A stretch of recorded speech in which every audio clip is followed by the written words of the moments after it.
Okay,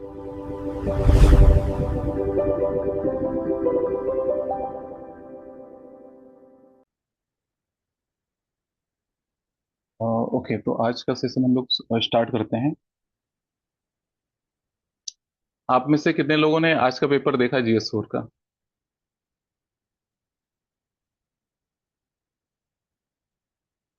मैंने group में भी डाला था, कितने लोग ने देखा? ओके, एक लोग ने बोला है देख। ठीक है, आज चलो। ओके, 80। ठीक है। इस बार का पेपर अगर आप लोगों ने सही से एनालाइज किया होगा तो थोड़ा सा डिफरेंट लगा होगा, है ना? जैसे इन जनरल क्या होता था यूपीएससी, आप अगर ध्यान दोगे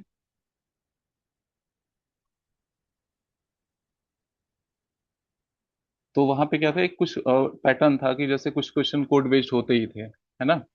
इवन केस स्टडी का सेक्शन बी में ही जनरली रखा जाता था कि केस स्टडी के सारे क्वेश्चन सेक्शन बी में रहेंगे। बट इस बार देखोगे बहुत सारे क्वेश्चन छोटे छोटे केस स्टडी के फॉर्मेट में सेक्शन ए में रखे गए हैं, है ना? जैसे आप यूपी पीसीएस का पेपर देखोगे, अगर आप यूपी पीसीएस का पेपर देखो तो वहां पे भी ये चीज होती है ना, कि कुछ क्वेश्चन आपके मतलब वहां पे बहुत बड़ा केस स्टडी नहीं पूछा जाता है, इसी शॉर्ट फॉर्मेट में केस स्टडी पूछा जाता है। ठीक है, तो यहाँ पे आपको बहुत सारे क्वेश्चन इस फॉर्मेट में दिखेंगे, और ज्यादातर क्वेश्चन किस तरीके से पूछे हैं? इथिकल डिलेमा पूछ रहे हैं, इथिकल इम्प्लीकेशन क्या हो सकता है, ये पूछ रहे हैं ना। और बहुत सारे केसेस में इमीडिएट डिसीजन आपको लेने हैं, है ना? तो बहुत सारी जो आप थ्योरी पढ़ के जैसे हम लोग सोचते हैं कि बहुत अच्छा आंसर लिख लेंगे एथिक्स का, उससे बहुत अच्छा आंसर नहीं हो पाता है।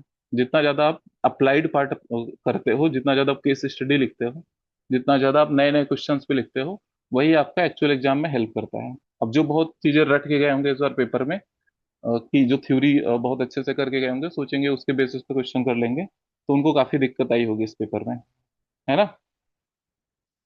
तभी मेरा आदित्य से भी बात हुआ, मतलब उसके लिए पेपर ठीक था, बट बता रहा था कि पूरे पेपर का पैटर्न चेंज कर दिया इस बार। ठीक है, तो अब देखो जैसे हम लोग क्वेश्चन थोड़ा सा देखते हैं, जैसे पहला वाला क्वेश्चन यहाँ पे। हम्म। ठीक है। समय के अभाव में विश्वविद्यालय के एक प्रोफेसर कृत्रिम बुद्धिमत्ता आर्टिफिशियल इंटेलिजेंस की मदद से एक पीएचडी के मूल्यांकन का प्रतिवेदन लेकर और उसे कुछ संशोधित कर जमा कर देते हैं। अब यहाँ देखो क्वेश्चन क्या पूछ रहा है, जवाबदेही और निष्ठा के परिप्रेक्ष्य में इस पर विचार कीजिए। ठीक है, तो जब आप डिस्कस करोगे किस पॉइंट ऑफ व्यू से करोगे, अकाउंटेबिलिटी और इंटीग्रिटी के पॉइंट ऑफ व्यू से। Owing to paucity of time, a university professor generates a PhD evaluation report using AI and submits it without some modification, with some modification। देखो यहाँ पे मतलब ये भी दिखा रहा है कि मतलब थोड़ा बहुत मॉडिफाई किया हुआ है ना? मतलब ऐसा नहीं कि बस एआई ने जो रिपोर्ट जनरेट किया उसको सबमिट कर दिया। बट अब यहाँ पे कितना मॉडिफाई किया है, क्या कितना परसेंटेज एआई का रोल है, कितना परसेंट ह्यूमन इंटरवेंशन है, वो यहाँ पे नहीं दिया हुआ है, बट थोड़ा मॉडिफिकेशन दिखा रहा है, मतलब थोड़ा बहुत ह्यूमन इंटरवेंशन है ना? तो अब यहाँ पे discuss this from the perspective of accountability and integrity. तो अब जब आप डिस्कस करोगे यहाँ पे हम लोग ये वाला चीज बहुत ध्यान देंगे कि एक हेडिंग हम लोग अकाउंटेबिलिटी के पर्सपेक्टिव से बनाएंगे कि क्या इशू हो सकते हैं, दूसरा हेडिंग हम लोग का क्या रहेगा, इंटीग्रिटी, है ना? तो यहाँ पे जब भी देखोगे आप रिपोर्ट, अभी के टाइम में क्या हुआ है कि एआई का बहुत ज्यादा यूज हो रहा है, इवन मतलब पूरी पूरी टॉपिक रिपोर्ट या फिर सब कुछ एआई की मदद से बनाया जा सकता है। ठीक है, तो यहाँ पे जब हम लोग इंटीग्रिटी या फिर अकाउंटेबिलिटी के पर्सपेक्टिव से देखेंगे तो क्या क्या चीजें होनी चाहिए अकाउंटेबिलिटी मतलब, जैसे अगर मान लो आप मान लो कोई हमने रिपोर्ट बनाया, तो वहां पे कितना वो फेयरनेस है। ठीक है, या फिर जो आपने डाटा वगैरह यूज किए क्या वो सही है? अगर आपने बहुत बहुत जगह पे मॉडिफाई नहीं किया है ना, तो हमको बस अकाउंटेबिलिटी देखनी है कि मतलब जो आपने रिपोर्ट या फिर आपने रिसर्च किया तो कुछ ना कुछ आपने फाइंडिंग बताया होगा। ठीक है, फाइंडिंग क्या वो चीज सही है, कितना जेन्युइन है, तो उस पर रिलाई कैसे लोग करेंगे? ये डिसाइड कब होगा, कितना ज्यादा आपने उसमें कितना कितना ज्यादा उसमें ह्यूमन इंटरवेंशन है, कितना ज्यादा आप जो रिपोर्ट एआई बेस्ड जनरेट हुआ है, रिपोर्ट जनरेशन प्रॉब्लम नहीं है, लेकिन आप उसको कितना मॉडिफाई किए हो, कितना उसमें डाटा को वेरीफाई किए हो, वो ज्यादा इंपॉर्टेंट है। ठीक है, तो यहाँ पे ये चीज ध्यान देना है कि जब अकाउंटेबिलिटी की बात होगी, हमको फेयरनेस की बात करनी है। डाटा जो या डाटा या फिर जो आप उसमें फैक्ट दे रहे हो रिपोर्ट में, क्या वो जेन्युइन फैक्ट है, या फिर जो फाइंडिंग है वो क्या जेन्युइन है, उस पर कितना रिलाई किया जा सकता है, ये एक्चुअल में डिसाइड होगा कि कितना ह्यूमन इंटरवेंशन है ना। और दूसरा पर्सपेक्टिव हम लोग का क्या है, इंटीग्रिटी का। ठीक है, इंटीग्रे अभी यहाँ पे अकाउंटेबिलिटी में एक चीज और डाल सकते हो आप लोग, एक्यूरेसी। हालांकि वही चीज है, मतलब डाटा कितना आपका जेन्युइन है। अब दूसरा पर्सपेक्टिव क्या बोल रहा है, इंटीग्रिटी की बात हो रही है ना। अब एआई क्या हो सकता है, जैसे हम लोग पढ़ते हैं एल्गोरिथमिक बायस। अब सेकेंड हेडिंग हम लोग का क्या रहेगा, इंटीग्रिटी के पर्सपेक्टिव में एनालिसिस। तो अब यहाँ पे देखोगे इंटीग्रिटी के पर्सपेक्टिव में जब एनालिसिस करेंगे तो हम लोग यहाँ पे डालेंगे एल्गोरिथमिक बायस, है ना। हो सकता है जो आपका रिपोर्ट बना है उसमें कोई बायसनेस हो। ठीक है। तो एक ये रिस्क रहता है जब भी आप एआई टूल पे ज्यादा रिलाई करोगे। इवन जब आप चैट जीपीटी या फिर कोई एआई टूल लिखते हो तो वहां पे लिखता है कि डाटा में बी इनएक्यूरेट, है ना। आपको उसको वेरीफाई करने की जरूरत है। ठीक है। उसमें कितना रोल है, जैसे आपने बोल दिया कि ये रिसर्च मैंने पब्लिश किया है ना, किसी पर्टिकुलर पर्सन ने पब्लिश किया है। तो अब वो पर्टिकुलर पर्सन क्लेम तो कर रहा है, लेकिन अब उस पर्सन का कितना रोल है, बाकी लोग को कैसे पता चलेगा। ठीक है। तो कितना ज्यादा आपका रिपोर्ट इंडिपेंडेंट है, कितना ज्यादा आप उसमें इन्वॉल्व हुए हैं, ये चीजें एक्चुअल में डिसाइड होंगी कि मतलब आप आपकी रिपोर्ट मतलब कितनी उसमें इंटीग्रिटी है। ठीक है। तो यहाँ पे हम लोग एक पर्सपेक्टिव बनाएंगे अकाउंटेबिलिटी का, दूसरा हेडिंग में हम लोग डिस्कस करेंगे इंटीग्रिटी के पर्सपेक्टिव से। इंटीग्रिटी में यही होगा कि जैसे अगर आप माइनर मॉडिफिकेशन किए हो या फिर पूरी रिपोर्ट अगर एआई बेस्ड ही है, तो उसमें एक्चुअल में आपका रोल क्या है। ठीक है। तो वो आप क्लेम कर रहे हो कि this is report of me, but वो एक्चुअल में आपका रिपोर्ट या फिर आपका एनालिसिस नहीं है। ठीक है। तो यहाँ पे हम लोग को इंटीग्रिटी और इसमें अकाउंटेबिलिटी दोनों पर्सपेक्टिव से एनालाइज करना है, और कुछ कुछ कीवर्ड को यूज करते हुए पॉइंट बनाने हैं। जैसे आपके रिपोर्ट में ऑब्जेक्टिविटी है कि नहीं। ठीक है। इथिकल पर्सपेक्टिव भी डाल सकते हो कि जैसे मान लो क्या होता है कि जैसे जब आप खुद से एनालाइज करते हो चीजें, तो आप हर एस्पेक्ट हर स्टेक होल्डर को हो सकता है कवर करो, बट एआई हो सकता है किसी किसी एस्पेक्ट को मिस कर दे, है ना। तो इथिकल एस्पेक्ट, ऑब्जेक्टिविटी है कि नहीं, इंटीग्रिटी, एल्गोरिथमिक बायस, तो ये सब से पॉइंटर यूज करके हम लोग इंटीग्रिटी वाला पॉइंट एनालाइज करेंगे, है ना। क्योंकि यहाँ पे हो सकता है कि आपकी जो ओरिजिनलिटी हो या फिर जो इंटीग्रिटी है वो कंप्रोमाइज हो जाए, अगर आप बहुत ज्यादा एआई पे रिलाई करेंगे तो। और वहां पे क्या है कि जैसे एआई एआई रिपोर्ट कहाँ से जनरेट कर रहा है, वो तो जो एग्जिस्टिंग सोर्सेज हैं उसी से यूज कर रहा है। ठीक है। जो ऑलरेडी पब्लिश सोर्सेज है वहां से वो डाटा उठा रहा है। एआई कुछ ऐसा अपने से तो नया जनरेट करेगा नहीं, है ना। ज्यादातर जो रिपोर्ट या जो डाटा सोर्स है वो क्या है, ऑलरेडी किसी न किसी पोर्टल से वो चीजें उठाएगा डाटा, है ना। तो यहाँ पे कितना ज्यादा एक्चुअल में आपका, जो यहाँ पे लिखा है सम मॉडिफिकेशन, ये एक मेजर इशू है ना। मतलब रिपोर्ट आप खुद से बनाओ, मे बी आप उसको एज अ टूल यूज करो कि इसको और थोड़ा सा मतलब ब्यूटीफाई करने के लिए, बहुत अच्छे से रिप्रेजेंट करने के लिए, बट रिसर्च आपका खुद का होना चाहिए। तो इस तरीके से हम लोग कुछ मतलब कंक्लूड करके यहाँ पे लिख सकते हैं कि मतलब यहाँ पे आप एआई को एज अ मतलब फर्स्ट टूल मत यूज करो कि मतलब सीधा रिपोर्ट ही आप उससे जनरेट कर लिए। रिपोर्ट आप खुद से बनाओ, एआई टूल का यूज करो आप अपना ग्रामर चेक करने में, लैंग्वेज इंप्रूवमेंट में, या फिर प्रेजेंटेशन में, है ना, फॉर्मेटिंग हो गया, रेदर देन मतलब इंपीरिकल एनालिसिस या फिर प्रिलिमिनरी लेवल पे जो आप एनालिसिस करते हो उसमें। ठीक है। तो इससे क्या होगा होगा कि ज्यादा जो ट्रांसपेरेंसी या फिर अकाउंटेबिलिटी इंश्योर हो पाएगी। ये हम लोग का पहला क्वेश्चन है। दूसरा क्वेश्चन देखो क्या है, एक बार हम लोग यहाँ पे,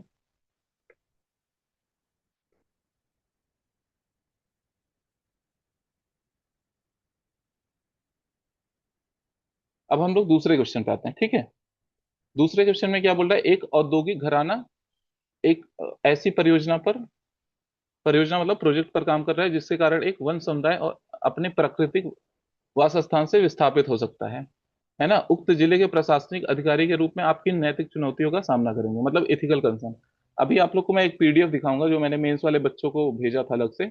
वो पीडीएफ बहुत यूजफुल है, मतलब जहाँ पे आपको एथिकल चुनौतियां लिखनी है, चैलेंजेस लिखने हैं, इशूज लिखने हैं, डिलेमा लिखने हैं, या फिर केस स्टडी एनालिसिस करना है, short term long term solution लिखना है, वेरियस ऑप्शन जनरेट करने हैं, या फिर आपको जस्टिफाई करना है कौन सा ऑप्शन सही है कौन सा गलत है, तो वो बहुत यूजफुल रहेगा।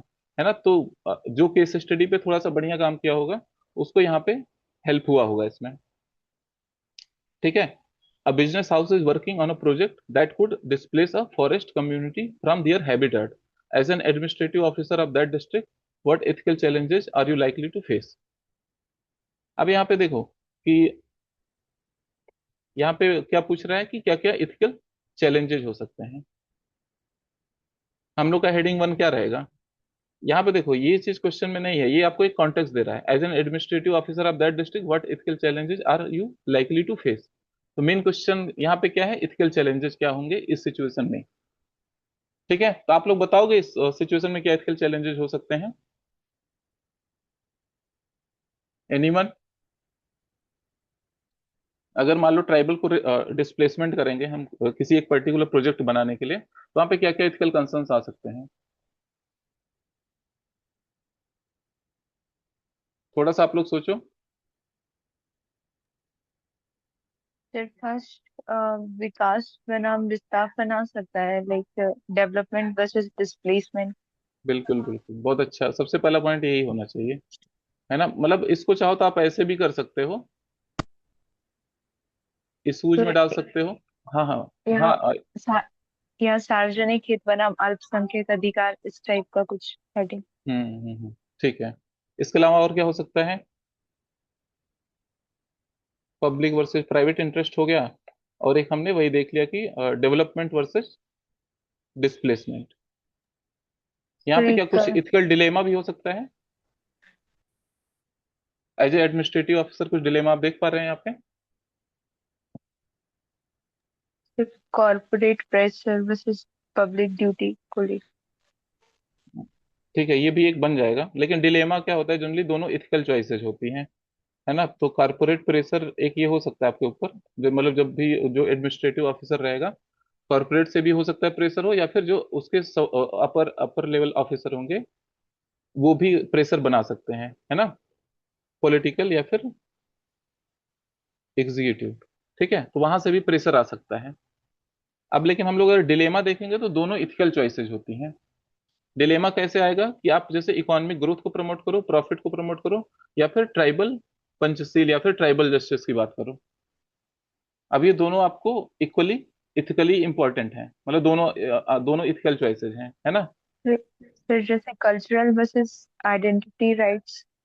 हाँ हाँ, ये भी कर सकते हैं, है ना। तो इस तरीके से यहाँ पे जो भी आपको इथिकल चैलेंजेस दिख रहे हैं, आप उसको अब हेडिंग वन बनाओगे, हेडिंग टू क्या रहेगा?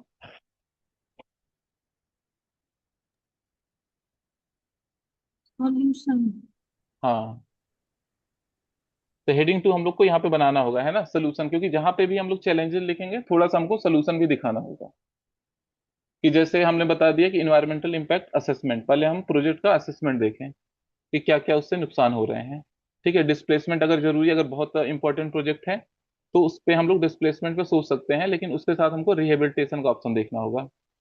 ठीक है, या फिर परजुएशन का कम्युनिकेशन के थ्रू एक कंसेंसस बनाया जाए फॉरेस्ट कम्युनिटी में, या फिर एक ज्वाइंट फॉरेस्ट मैनेजमेंट, या फिर जो हम लोग ग्राम सभा के थ्रू देखते हैं उनका भी रोल होना चाहिए, पेशा एक्ट के अंदर जो हमने पढ़ा है।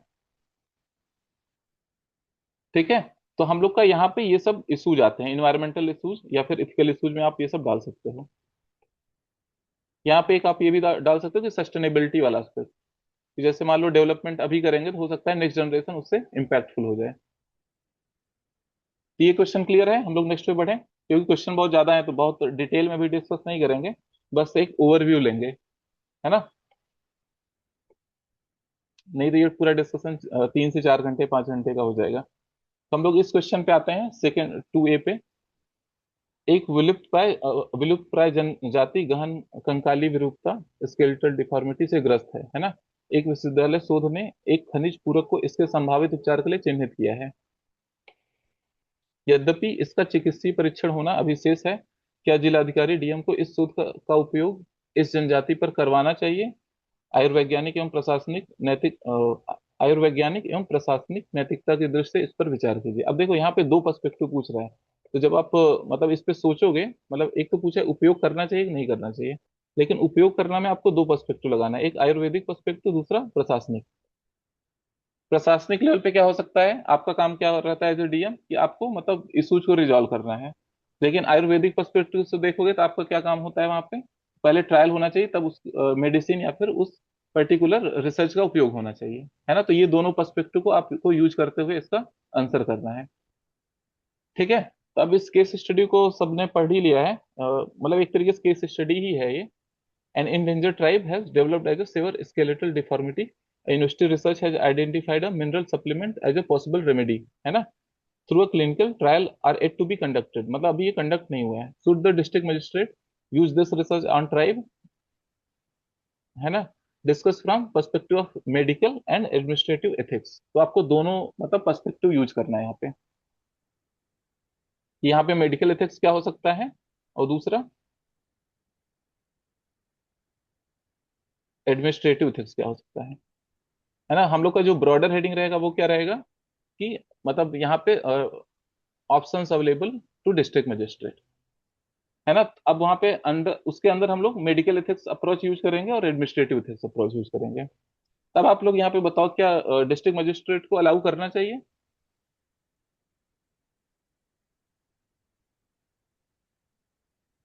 एनीवन?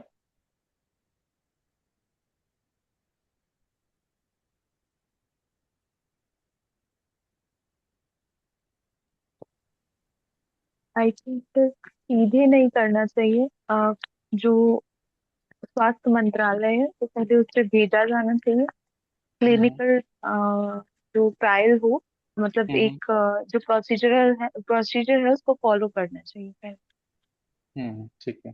ये वाला हमने मतलब जो पर्सपेक्टिव आपने बताया मेडिकल पर्सपेक्टिव बताया, ठीक है। अभी एडमिनिस्ट्रेटिव पर्सपेक्टिव नहीं आया। मतलब देखो पहले हम लोग क्या, जब इस पे डिस्कस करेंगे कि option available to DM, introduction में तो हम लोग सिंपल लिखेंगे, it is a classic dilemma that DM is facing, मतलब whether he should give, he और she should give the particular medicine to the tribe और he should not give. Okay, तो यहाँ पे एक डिलेमा दिख रहा है, तो हम लोग डिलेमा से शुरू कर देंगे इंट्रोडक्शन। फिर जब हेडिंग वन बनाएंगे ऑप्शन अवेलेबल टू डीएम, वहां पे हम लोग दो पर्सपेक्टिव में एनालाइज करेंगे कि मेडिकल एथिक्स का क्या यूज है यहाँ पे, और दूसरा एडमिनिस्ट्रेटिव एथिक्स का क्या यूज है। ठीक है। तो जैसे अब मेडिकल एथिक्स जैसे 80 ने बताया कि मतलब पहले क्लिनिकल ट्रायल होना चाहिए फिर होना चाहिए। अब एडमिनिस्ट्रेटिव एथिक्स में थोड़ा सा आप सोचो क्या हो सकता है, एडमिनिस्ट्रेटिव एथिक्स का पर्पज क्या होता है।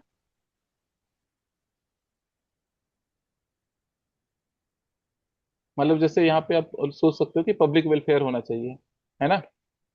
अगर कोई डिजीज है तो वो उसका मतलब प्रिवेंशन होना चाहिए। मतलब ये आपका एडमिनिस्ट्रेटिव इथिक्स आ रहा है। आपका एक्चुअल काम क्या है, जस्टिस डिलीवरी करना, डिजीज प्रिवेंशन, पब्लिक वेलफेयर। लेकिन मेडिकल इथिक्स का थोड़ा सा प्रिंसिपल अलग रहेगा, मतलब they can not issue any drug और मेडिसिन और एनी वैक्सीन जब तक उसका क्लिनिकल ट्रायल फाइनल ना हो जाए, है ना। तो ये हम लोग का मेडिकल इथिक्स हो गया। अब ये हमारा एडमिनिस्ट्रेटिव इथिक्स का अप्रोच हो गया। अब एक हम फाइनल बताएंगे कि फाइनल। हाँ आयुषी कुछ बोल रही हो? मतलब प्राइवेसी का इशू भी लिख सकते हैं ना कि उनका हक है कि वो अपने आप खुद से अलाउ करें ना करें, ट्राइबल्स की अनुमति। कर सकते हैं। तो देखो अब मतलब पहले हम लोग ऐसा कर सकते हैं, मेडिकल अप्रोच एनालाइज कर लिए, एडमिनिस्ट्रेटिव अप्रोच एनालाइज कर लिए, फिर फाइनल सोल्यूशन या फिर ऑप्शन या course of action for this case, है ना। तो हम उसमें ये बताएंगे कि एक्चुअल में पहले हम लोग मेडिकल एथिक्स अप्लाई करेंगे कि क्लिनिकल ट्रायल पहले कंप्लीट हो जाए, उसके बाद फिर हमको देना चाहिए। ठीक है। फिर जैसे हम लोग जुडिशरी में देखते हैं कि रेयरेस्ट ऑफ रेयर केसेस बहुत बार जुडिशरी यूज करता है, मतलब कुछ चीजें ऐसी होती हैं कि मतलब इन जनरल अप्लाई नहीं होंगी, बट अगर रेयरेस्ट ऑफ रेयर सिचुएशन ऐसा बन रहा है, अगर मान लो यहाँ पे हम लोग क्या बोल सकते हैं, जैसे मान लो कोई लाइफ थ्रेटनिंग सिचुएशन है, मतलब किसी की लग रहा है कि अब यहाँ पे इसकी लाइफ जा सकती है ना। तो क्या वहां पे हम लोग कर सकते हैं, इन्फॉर्म्ड कंसेंट, मतलब उनको बता दो कि अभी इसका क्लिनिकल ट्रायल कंप्लीट नहीं हुआ है, लेकिन इस पे अगर आप अलाउ, अगर आप चाहते हो तो ये वाला आप मेडिसिन यूज कर सकते हो, है ना। लेकिन आप पहले उसको बता दोगे कि इन्फॉर्म कंसेंट होना चाहिए। ठीक है। बट ये हम कहाँ यूज करेंगे, जब लगे कि लाइफ थ्रेटनिंग सिचुएशन है किसी के लिए। ठीक है। बट जैसा यहाँ पे केस पढ़ के लग रहा है कि इस स्केलेटल डिफॉर्मिटी है, तो मतलब ऐसा नहीं है कि इमीडिएट थ्रेट है, बट जब भी आप देखोगे क्लिनिकल ट्रायल लगभग 1 साल 2 साल लग जाते हैं, है ना। तो उसमें थोड़ा सा टाइम लगेगा। उस मीन वाइल हम लोग थोड़ा सा एक्सेप्शन रख सकते हैं कि अगर किसी का लाइफ थ्रेटनिंग सिचुएशन है तो इन्फॉर्म कंसेंट, उसको पहले से अवेयर मतलब बता के कि ये इसका साइड इफेक्ट हो सकता है। इन्फॉर्म कंसेंट मतलब यही होता है कि आप बता दिए क्लिनिकल ट्रायल नहीं हुआ है, जो एक्सपेक्टेड साइड इफेक्ट्स है ये इसके साइड इफेक्ट हो सकते हैं। अगर आप एग्री करते हो तो हम इसको अलाउ कर देंगे, है ना। तो किसी पर्टिकुलर इंडिविजुअल के लिए वहां पे अलाउ कर सकते हैं, बट उसमें ये चीजें कंडीशन होनी चाहिए। ठीक है।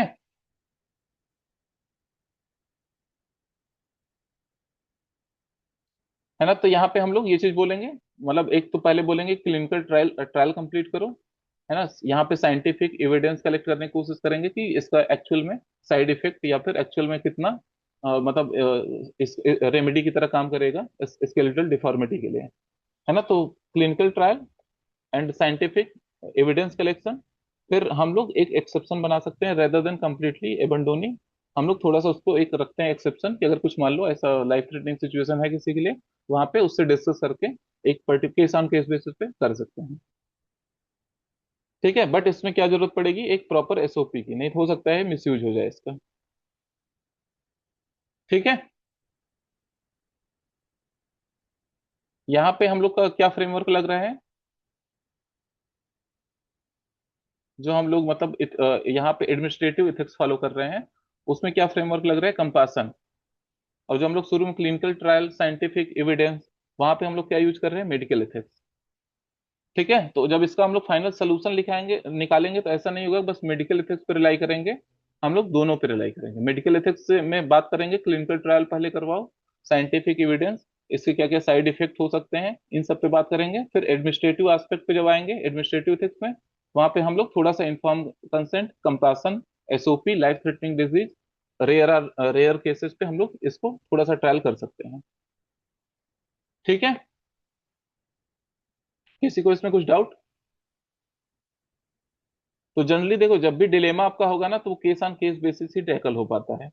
मतलब एक कोई मतलब ऐसा यूनिफॉर्म सोल्यूशन नहीं होता है डिलेमा के लिए इन जनरल। ठीक है। तो हम लोग यहाँ पे एक क्लियर डिलेमा का केस दिख रहा था, तो यहाँ पे हम लोग सोल्यूशन एक यूनिफॉर्म नहीं रहेगा, सबका आंसर यहाँ पे अलग हो सकता है। हो सकता है मैक्सिमम लोग के आंसर में बस यही हो कि क्लिनिकल ट्रायल पहले करवाओ फिर उसके बाद दो, है ना। बट कुछ लोग हो सकता है एज एक्सेप्शन डाल दें उसमें, तो यहाँ पे डिलेमा को सब अलग अलग तरीके से टैकल करेंगे। ठीक है। लेकिन अच्छा आंसर मेरे हिसाब से तब होगा जब आप मेडिकल पर्सपेक्टिव भी यूज कर लो और थोड़ा सा एडमिनिस्ट्रेटिव पर्सपेक्टिव भी यूज कर लो, मतलब मेडिकल एथिक्स भी यूज कर लो और एडमिनिस्ट्रेटिव एथिक्स भी यूज कर लो। ठीक है। तो अब हम लोग नेक्स्ट क्वेश्चन पे चलते हैं। राष्ट्रीय सुरक्षा एवं मानवाधिकार के हितों के बीच किस तरह संतुलन स्थापित किया जा सकता है, विचार कीजिए। Discuss how national security can be balanced with concern of human rights. अब ये क्वेश्चन थोड़ा सा इजी है। ठीक है। बट देखो अब यहाँ पे क्वेश्चन में पूरा एक ही एस्पेक्ट पूछा है ना। तो आपका मतलब मेजरली यहाँ पे हेडिंग, इसमें आप लोग हेडिंग क्या बनाओगे इस क्वेश्चन में, anyone? How to balance. How to balance ना, इसके अलावा कुछ?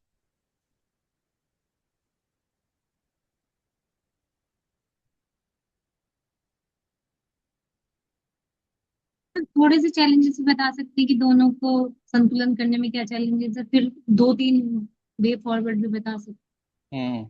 मतलब वही है कि जैसे यहाँ पे जैसे आपको जब यहाँ पे, क्योंकि एक तरीके से क्या है, वे फॉरवर्ड है, सजेशन है ना। मतलब क्वेश्चन बस केवल एक ही डायमेंशन पूछा है, तो यहाँ पे चाहो तो आप एक हल्का सा स्टार्टिंग में इंट्रोडक्शन लिखने के बाद हल्का सा आप बता सकते हो कि चैलेंजेस क्या आ रहे हैं, मतलब कंसर्न क्या आ रहा है नेशनल सिक्योरिटी और ह्यूमन राइट को बैलेंस करने में। थोड़ा सा ऐसे बस एक फ्लो चार्ट बना के दिखा दिया कि ये चैलेंजेस हैं, फिर आप उसके बाद वे फॉरवर्ड पे आ जाओ तो वो एक फ्लो भी आ जाएगा। या अगर आप इसको नहीं ड्रा करते हो फ्लो चार्ट, तो इंट्रोडक्शन में ही थोड़ा सा चैलेंज दिखा दो कि ह्यूमन राइट और नेशनल सिक्योरिटी बैलेंस करने में ये चैलेंजेस आ रहे हैं।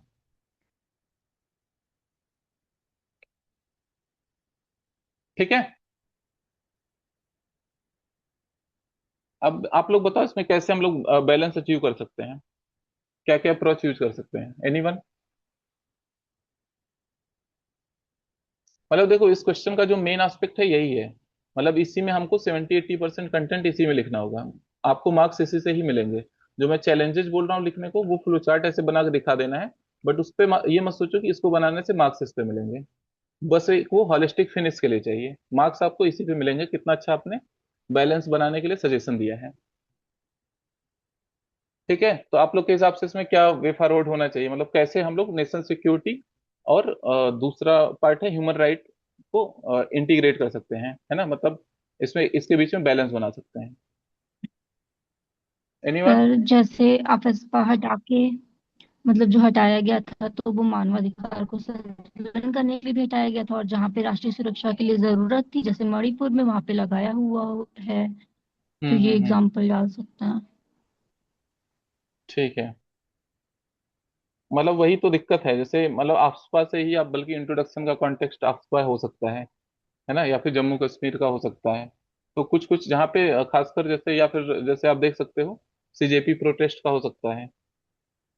मतलब आप देखो एथिक्स क्वेश्चन में आप थोड़ा सा करंट कॉन्टेक्स्ट लिंक करोगे तो लिंक हो जाएगा, है ना। Yes sir. सीजेपी प्रोटेस्ट भी क्या दिखा रहा था, अभी देखो आपको एक क्वेश्चन आगे दिखेगा, ये वाला क्वेश्चन, ये पढ़ के आपको सीधा लगेगा कि सीजेपी प्रोटेस्ट के कॉन्टेक्स्ट में ही पूछा है ना।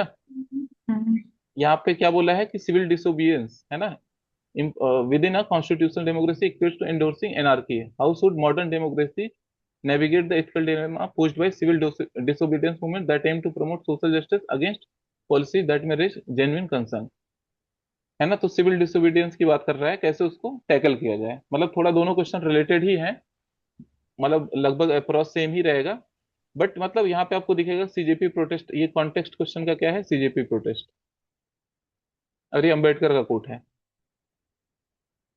ना। तो आप जैसे अब आंसर लिख रहे हो तो थोड़ा बहुत इसको यूज करते जाना है कि आफ्सपा हो गया, सीजेपी प्रोटेस्ट हो गया, जम्मू कश्मीर हो गया, या फिर जहाँ पे कुछ तरीके से प्रोटेस्ट होते हैं, झारखंड में प्रोटेस्ट हो रहा है, बिहार में प्रोटेस्ट हो रहा है ना, तो अभी हमको बहुत सारे प्रोटेस्ट दिख रहे हैं।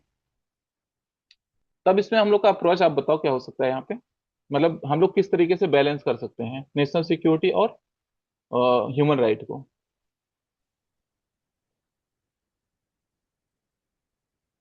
एनीवन?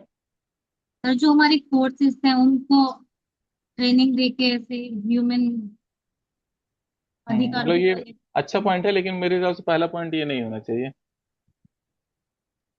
सर आई थिंक पहला पॉइंट हम प्रिंसिपल ऑफ प्रोपोर्शनैलिटी का रख सकते हैं, और जैसे सुप्रीम कोर्ट ने पुट्टा स्वामी केस में बोला था हम्म। कि मानवाधिकार मतलब राष्ट्रीय सुरक्षा के नाम पर मानवाधिकारों पर लगाया गया कोई भी प्रतिबंध हम्म। न्यूनतम होना चाहिए।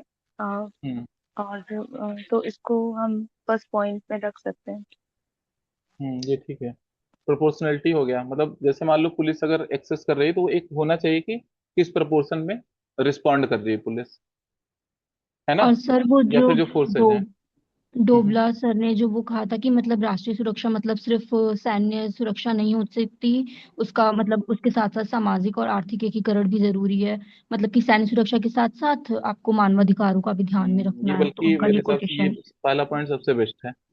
ओके। क्योंकि मतलब यहाँ पे आप जब एकदम कोर इश्यूज पे काम कर रहे हो, अगर गवर्नमेंट सोशल इकोनॉमिक डेवलपमेंट पे फोकस करे, लोगों के राइट को रिस्पेक्ट करे, कॉन्स्टिट्यूशनल प्रोटेस्ट को रिस्पेक्ट करे, तो वैसे ही मतलब वहां पे हम लोग देखेंगे कि इस टाइप के जो आपको सिक्योरिटी थ्रेट होते हैं वो मिनिमम होंगे, है ना।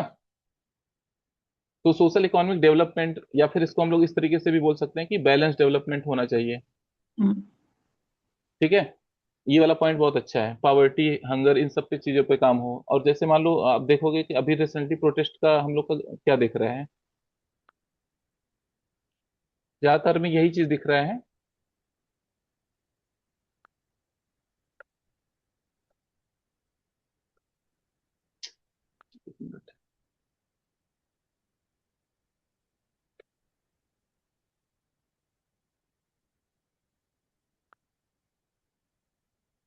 ठीक है, हम लोग इसी पेज पर, तो यहाँ पे देखो जैसे आप तो देखोगे जो अभी रिसेंट प्रोटेस्ट हो रहे हैं, सब लोग का मुद्दा क्या है, जैसे एग्जाम का हो गया है ना, हम्म। क्या होनी चाहिए, राइट फेयरनेस टू, होनी चाहिए। मतलब जैसे एग्जाम वगैरह हो रहे हैं या फिर गवर्नमेंट पॉलिसीज हैं, इक्विटेबल आउटकम को प्रमोट करें, distribution of fair resources fair होना चाहिए, इक्वलिटी ऑफ अपॉर्चुनिटी, है ना, लेवल प्लेइंग फील्ड होना चाहिए सभी के लिए, रूल ऑफ लॉ को अपहोल्ड करो। तो ज्यादातर जो हम लोग गुड गवर्नेंस के प्रिंसिपल हैं उन सबको भी आप लिख सकते हो, rule of law, accountability, responsibility, है ना। तो जैसे एक्लमेसी। आप देखोगे एक ऐसे का टॉपिक पूछा था, अच्छा लीडर वो है जो अपने फॉलोअर को फॉलो करे, है ना। तो लीडर क्या होते हैं, जैसे फॉलोअर से यहाँ पे हम लोग किसको कॉन्टेक्स्ट ले सकते हैं, सिटीजन का, है ना। अगर आप सिटीजन के हिसाब से चीजें चलाओगे तो हो सकता है कि आपको मिनिमम चैलेंज दिखे, है ना। तो यस। आपको नेशनल सिक्योरिटी का बहुत थ्रेट नहीं आएगा। मतलब हमको यहाँ पे एक आप ये भी डाल सकते हो, सॉफ्ट प्लस हार्ड पावर दोनों यूज करना है, या इसी को बोलते हैं स्मार्ट पावर। यस। ठीक है, मतलब सॉफ्ट पावर मतलब हो सकता है कि शुरू में आप यूज करो परजुएशन, कम्युनिकेशन, चीजों को कम्युनिकेट करो, है ना, लोगों के बीच में अवेयरनेस जाए। ऐसा ना हो कि बस केवल जो एक तरीके से, क्योंकि आज के टाइम में सोशल मीडिया का जमाना है ना तो बहुत बार आपको दिखेगा मिस इन्फॉर्मेशन, मिसकम्युनिकेशन हो रहा है। तो वहां पे गवर्नमेंट को भी अपना पर्सपेक्टिव देना चाहिए कि ये एक्चुअल में इशू है। ठीक है, तो इन्फॉर्मेशन होना चाहिए, परसुएशन करने की कोशिश करें, जो लोग प्रोटेस्ट कर रहे हैं उनसे बात करने की कोशिश करें। ठीक है, जितने भी स्टेक होल्डर हैं उनके बीच में कंसेंसस बनाने की बात करें। तो पहले सॉफ्ट पावर यूज करना है, फिर उसके बाद हार्ड पावर भी यूज करना है। फिर भी अगर मतलब अगर प्रोटेस्ट क्या हो रहा है कि अगर एंटी कॉन्स्टिट्यूशनल हो रहा है, अगर कॉन्स्टिट्यूशनल मीन्स के अलावा भी चीजें हो रही हैं जहाँ पे कॉन्स्टिट्यूशनल मीन्स फॉलो नहीं हो रहे हैं, वहां पे हार्ड पावर भी यूज करने की जरूरत है। Zero soft plus tolerance. Hard power दोनों, है ना। अब देखो ये हम लोग ने नेशनल सिक्योरिटी की बात कर ली, फिर कुछ कुछ थोड़ा सा ह्यूमन राइट वाले सेंस में भी बात कर रहे हैं कि प्रोटेक्शन ऑफ, जैसे मान लो वल्नरेबल ग्रुप्स हो गए, ट्राइबल्स हो गए, या फिर जुडिशरी का रोल होना चाहिए इन प्रोटेक्टिंग, या फिर एनएचआरसी का रोल की बात कर लो आपकी, जो ह्यूमन राइट कमीशन है सेंट्रल और स्टेट लेवल पे, उनको मतलब इन्वेस्टिगेटिव पावर उनको और स्ट्रेंथन करने की जरूरत है। या फिर जैसे जहाँ पे देखते हो आप आफ्सपा लगा है, वहां पे एनएचआरसी का रोल मिनिमम है, वहां पे हम लोग एनएचआरसी के रोल को और बढ़ा सकते हैं। ठीक है, तो चीजें क्लियर हैं। जुडिशरी वाला पॉइंट एक जरूर डालिएगा कि जैसे यहाँ पे क्या है, क्योंकि ह्यूमन राइट की बात हो रही है तो रिट वर्ड आना चाहिए, रिट या फिर गार्जियन ऑफ फंडामेंटल राइट कौन है, सुप्रीम कोर्ट है। तो जो कोर्ट है उसको भी मतलब एक जो फंडामेंटल राइट है या फिर सिटीजन की लिबर्टी है उसको अपहोल्ड करना होगा, है ना। आर्टिकल 21, आर्टिकल 14, आर्टिकल 19 को अपहोल्ड करना होगा। 19 क्या है, फ्रीडम ऑफ फ्रीडम है, फ्रीडम के बारे में है ना, peaceful assembly, freedom of speech and expression. तो वो ऐसा ना हो कि उसको कर्व करने की कोशिश की जाए। तो आर्टिकल 19, आर्टिकल 21, आर्टिकल 14, आर्टिकल 15, इन सबको एक्चुअली एक्चुअल में इंप्लीमेंट करने की जरूरत है, जिसमें जुडिशियल ओवरसाइट की भी जरूरत है। ठीक है, तो जितने भी स्टेक होल्डर हैं, जैसे यहाँ पे गवर्नमेंट जुडिशरी को ये चीज करनी चाहिए, गवर्नमेंट है उसको क्या करना चाहिए, accountability, rule of law, socio economic justice, balance, है ना। सिटीजन्स को क्या करना चाहिए, कॉन्स्टिट्यूशनल मीन्स यूज करना चाहिए। तो यहाँ पे जब आप सोच रहे हो तो स्टेक होल्डर भी, स्टेक होल्डर अप्रोच लगा सकते हैं यहाँ पे, हर स्टेक होल्डर का क्या एक्चुअल में रोल है, मीडिया का क्या रोल हो सकता है, सिटीजन का क्या रोल हो सकता है, गवर्नमेंट का क्या हो सकता है, सोसाइटी का क्या हो सकता है। ठीक है, स्कूल करिकुलम जो सोशल ये हो गए हमारे ह्यूमन इंटरफेस हो गए, इनका भी यूज रहता है। ठीक है, पुलिस का क्या रोल है या फिर मिलिट्री का क्या रोल है। ठीक है, तो ये हम लोग का मतलब देखो, अब ये दोनों क्वेश्चन लगभग सेम नेचर के हैं, तो थोड़ा बहुत हम लोग कीवर्ड चेंज करके एक बार इसको रीड कर लेते हैं। बट क्वेश्चन का कॉन्टेक्स्ट यही है, जो रिसेंट प्रोटेस्ट आपको दिख रहे हैं अलग अलग जगह, वही कॉन्टेक्स्ट है इस क्वेश्चन का। ठीक है, एक बार आप ये लोग ये वाला क्वेश्चन पढ़ लो जो बी आर अम्बेडकर का दिया हुआ है।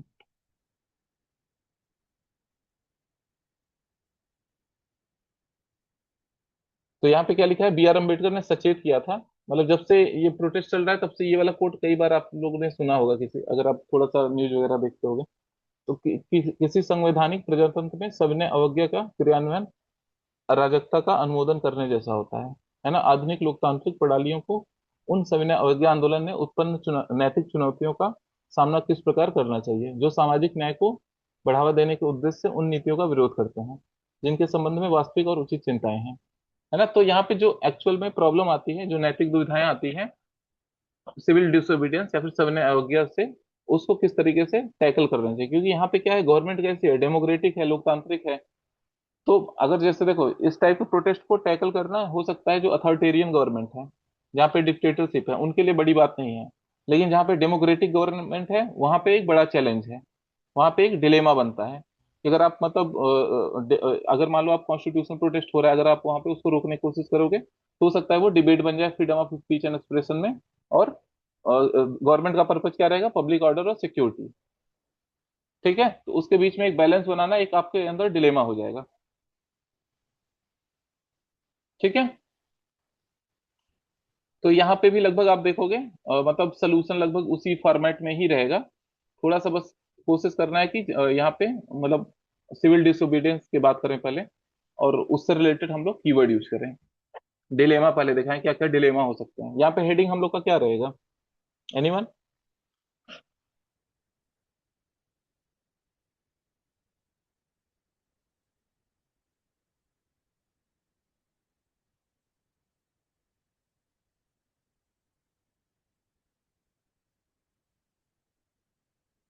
अब देखो क्वेश्चन में तो एक ही चीज पूछा है, how should modern democracy navigate the ethical dilemma. Question बस इतना ही है कि आधुनिक जो लोकतांत्रिक प्रणाली है वो सविनय अवज्ञा आंदोलन से उत्पन्न नैतिक दुविधाओं का सामना किस प्रकार करना चाहिए।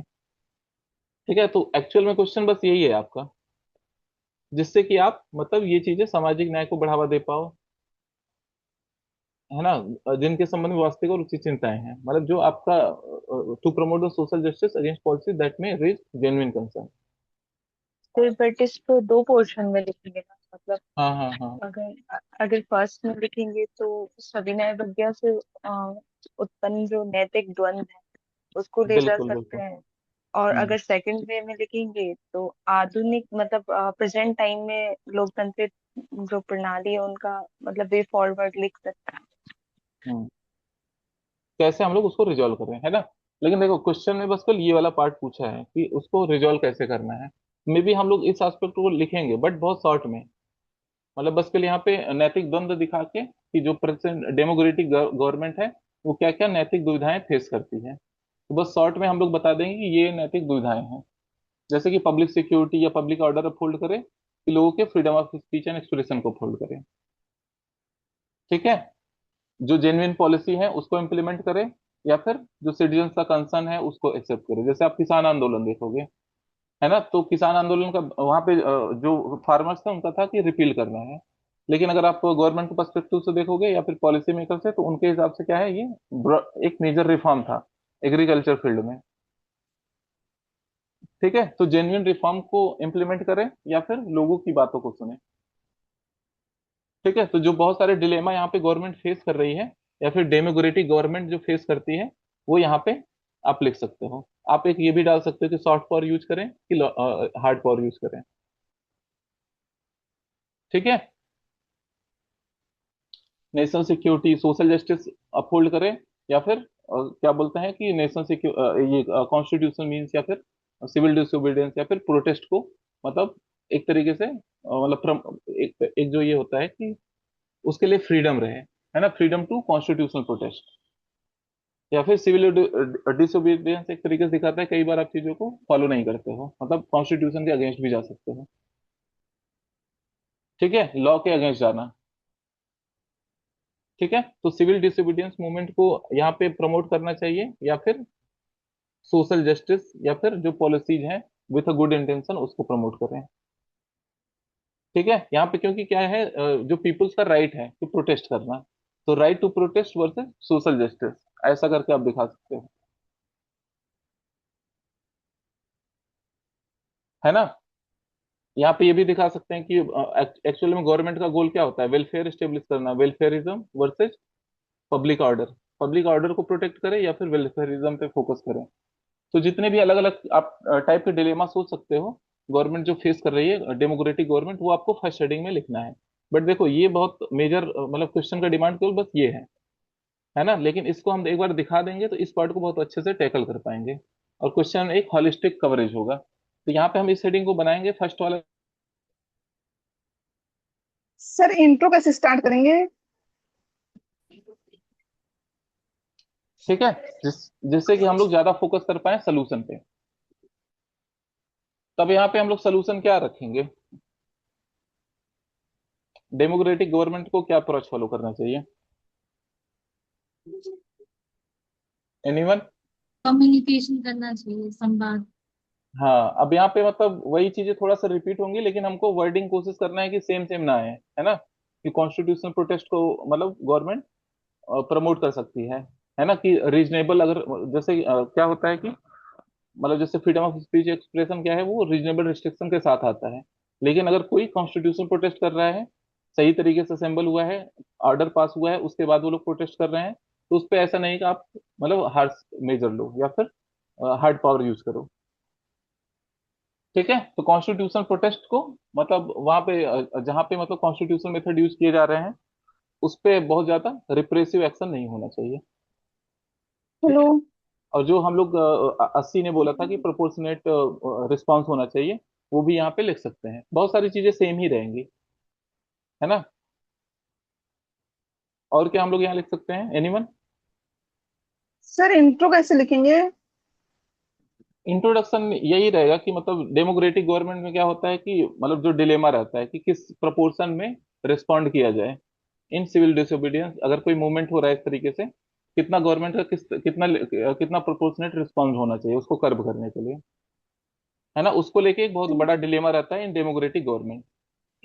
जबकि हम लोग यहाँ पे चाहो तो कंट्रास्ट भी दिखा सकते हो कि जो जहाँ पे मतलब डिक्टेटरशिप है, वहां पे ये प्रॉब्लम नहीं आती है, बट जब डेमोक्रेटिक गवर्नमेंट होती है, वहां पे लोगों के राइट को भी प्रोटेक्ट करना है, at the same time national security और पब्लिक ऑर्डर को भी प्रोटेक्ट करना है।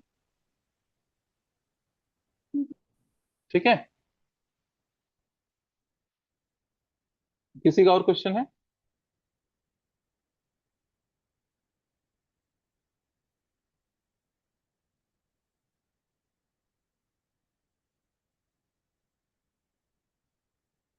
है, तो हम लोग यहाँ पे ये चीज कर देंगे, और दूसरा फिर वही जो हम लोग बात कर रहे हैं कि मतलब सोशियो इकोनॉमिक वेलफेयर, है ना, रूल ऑफ लॉ मतलब अपहोल्ड होना चाहिए, मतलब ऐसा नहीं होना चाहिए कि आप मतलब अगर सिविल डिसोबीडियंस या फिर कोई ऐसा प्रोटेस्ट हो रहा है तो आप लॉ एंड ऑर्डर को डिस्टर्ब करो। ठीक है, जेन्युइन डिमांड होना चाहिए, है ना, कंसल्टेशन, यहाँ पे भी हम लोग स्टेक होल्डर अप्रोच ही लगाएंगे कि कंसल्टेशन होना चाहिए, जितने भी स्टेक होल्डर हैं उनको एक साथ बैठ के डिस्कस करना चाहिए कि इसका क्या प्रॉपर सोल्यूशन हो सकता है किसी पर्टिकुलर इश्यूज का, है ना। अब देखो, सिविल डिसोबीडियंस जनरली क्यों होता है कि कुछ ना कुछ इनजस्टिस हुआ है, तो एक्चुअल में जो कोर कंसर्न है, इनजस्ट जो अनजस्ट चीजें हुई हैं उसको रिजॉल्व करने की जरूरत है। अगर मान लो किसी जेन्युइन पॉलिसीज पे है, तो वहां पे कम्युनिकेशन की जरूरत है, जो आईयूसी ने बताया कि लोगों को कम्युनिकेट करो कि एक्चुअल में इस पॉलिसी का इंटेंशन ये है, रिफॉर्म ये है। अगर कोई कंट्रोवर्शियल प्रोविजन है तो उसको चेंज करने की जरूरत है, अमेंडमेंट करने की जरूरत है। और कोई भी पॉलिसी लाए तो पहले व्हाइट पेपर इशू हो, या फिर ज्वाइंट पार्लियामेंट्री कमेटी के पास जाए, है ना, जिससे कि हम लोग दूसरा साइड भी देख पाए कि इसका एक्चुअल में अगर हम जब हम इम्प्लीमेंट करेंगे तो लॉन्ग टर्म इम्पैक्ट क्या हो सकता है। अगर हम impact negative impact long term नहीं देख पा रहे हैं, इसीलिए प्रोटेस्ट होता है। ठीक है, कि जब आप कोई पॉलिसी ला रहे हो, आप लॉन्ग टर्म निगेटिव इम्पैक्ट नहीं देख पाते हो, अगर वो चीज नहीं देख पा रहे हो तो फिर उससे लोगों में डिसकंटेंट बढ़ेगा, असहमति बढ़ेगी, है ना, तो फिर वही एक प्रोटेस्ट के फॉर्म में कन्वर्ट होता है। तो आप ये सब भी लिख सकते हो कि फीडबैक लेना, कंसल्टेशन करना, ज्वाइंट पार्लियामेंट्री कमेटी या कोई पॉलिसी जा रही है, प्रॉपर उसका दोनों साइड से रिव्यू होना कि मतलब उसके प्रोज क्या हो सकते हैं, कॉन्स क्या हो सकते हैं, लॉन्ग टर्म इम्पैक्ट क्या हो सकते हैं, क्या सेफ गार्ड मैकेनिज्म है, अगर मान लो कुछ निगेटिव निगेटिव चीजें हैं, क्या उसमें ग्रीवांस रिड्रेसल मैकेनिज्म है कि नहीं है। ठीक है, क्या सभी के लिए लेवल प्लेइंग फील्ड है कि नहीं है। ठीक है, तो मतलब इन सब चीज को भी ध्यान देना होगा। इसके अलावा किसी के पास और कुछ पॉइंट है? सर इसमें एक पॉइंट ऐड तो कर ही दिया है, बट जुडिशियल इंटरवेंशन का हाँ, राइट टू जुडिशियल। प्रोटेस्ट वाला। हाँ, और लाइक इसमें ये भी ऐड ऑन कर सकते हैं कि जैसे शाहीन बाग केस, शाहीन बाग जो केस था उसमें भी हम्म। मतलब सुप्रीम कोर्ट ने ये बोला था कि राइट टू प्रोटेस्ट एक मौलिक अधिकार है, लेकिन दूसरों के जो भी लोग हैं उनके आवागमन और अधिकारों को अनिश्चित काल तक बाधित नहीं करना चाहिए। तो ये वाली चीज भी एड ऑन कर सकते है ना, तो हम लोग केस लॉज भी लिखना है ना, कि जैसे मान लो कई बार अगर इस तरीके से हो रहा है, जब तक जैसे आप देखो सेडिशन हो गया या फिर अरेस्ट हो रहा है, इस सब ये सब चीजें ना हो, मतलब हम लोग को एक क्लियर डिफरेंशिएट करना होगा कि क्या कॉन्स्टिट्यूशनल मीन्स में आते हैं और जो हम लोग बोलते हैं लेजिटिमेट मीन्स यूज कर रहे हैं। दूसरा होता है कि नॉन कॉन्स्टिट्यूशनल, कई बार होता है लोग वायलेंस पे उतर आते हैं। ठीक है, नॉन कॉन्स्टिट्यूशनल मीन्स यूज करना शुरू कर देते हैं। अगर कोई नॉन कॉन्स्टिट्यूशनल मीन्स यूज कर रहा है तब वहां पे रिक्वायर्ड एक्शन की जरूरत है। लेकिन अगर कॉन्स्टिट्यूशनल मीन्स यूज कर रहा है तो वहां पे हम लोग को जो गवर्नमेंट है डेमोक्रेटिक तरीके से हैंडल करने की जरूरत है। ठीक है, बाकी जो हमने पॉइंट यहाँ पे लिखे हैं ये सब भी आप यूज कर सकते हो। तो लगभग दोनों क्वेश्चन के आंसर सेम ही रहेंगे, बस हमको थोड़ा सा डिफरेंशिएट करके पॉइंटर लिखने हैं, मतलब ऐसा ना लगे कि सेम ही, सेम सेम पॉइंट उसमें भी लिख दिए इसमें भी लिख दिए। ठीक है, तो कीवर्ड थोड़े अलग अलग यूज करने हैं। ठीक है, तो हमको यहाँ पे दोनों के राइट को प्रोटेक्ट करना है, जो प्रोटेस्ट कर रहा है एज वेल एज जो उसको उस प्रोटेस्ट का इम्पैक्ट झेल रहे हैं। जैसे मान लो फार्मर प्रोटेस्ट कर रहे हैं, तब एग्रीकल्चर पॉलिसीज अगर मान लो रिपील होगा, एग्रीकल्चर लॉ रिपील होगा, तो उसका इम्पैक्ट किस पे जाएगा? फार्मर्स पे ही जाएगा, है ना। तो जो प्रोटेस्टर्स हैं और जो फार्मर्स पे जो उसका इम्पैक्ट हो सकता है, दोनों को बैलेंस करने की जरूरत है। अब जैसे मान लो दिल्ली में प्रोटेस्ट हो रहा है या फिर किसी भी जगह प्रोटेस्ट हो रहा है, तो हो सकता है उसका इम्पैक्ट किस पे पड़ रहा है? बिजनेसेस पे पड़ रहा है, या फिर जो वहाँ के आसपास के लोग रह रहे हैं उन पे पड़ रहा है, तो उनके भी इंटरेस्ट को भी ध्यान देना है। तो बैलेंस करने की जरूरत है, right to protest with the right, मतलब right of the people affected by these protest. ठीक है,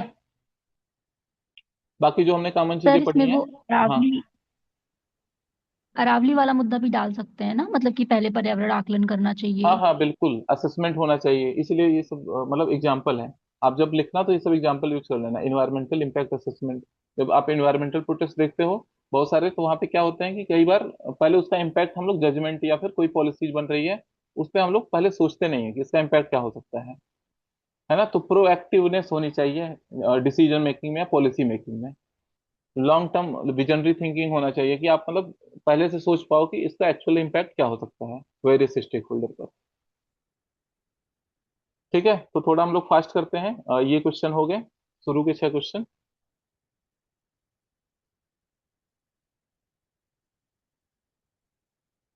हम्म, 5 क्वेश्चन हुए हैं।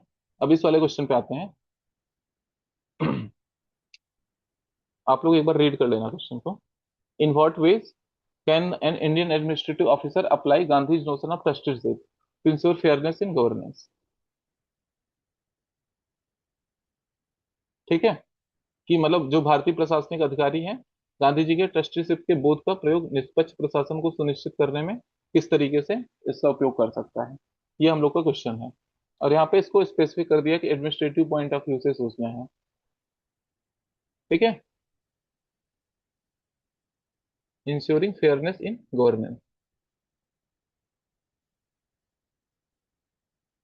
तब इसके इंट्रोडक्शन में हम लोग क्या लिखेंगे?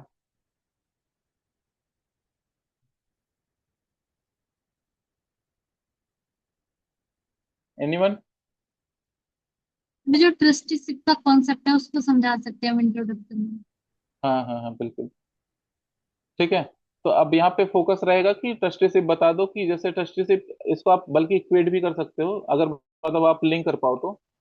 एक मैं आपको बताता हूँ, जैसे रॉल्स का प्रिंसिपल है, मतलब इसको अब हम लोग बोलते हैं पॉलिटिकल साइंस में बोलते हैं कंपैरेटिव एनालिसिस या फिर कंपैरेटिव पॉलिटिक्स। ठीक है,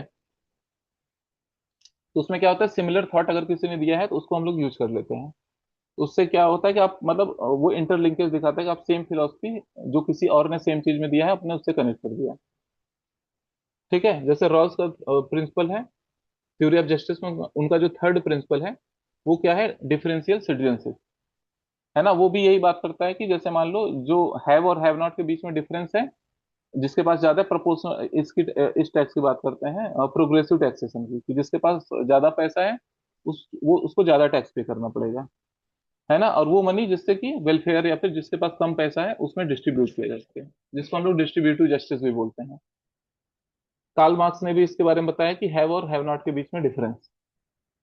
ठीक है, सिमिलरली हम लोग गांधी का ट्रस्टीशिप कॉन्सेप्ट यूज कर सकते हैं। तो अगर आप मतलब ऐसे भी स्टार्ट कर सकते हो by showing the comparative analysis between Karl Marx Rawls theory of justice and Gandhi trusteeship principal.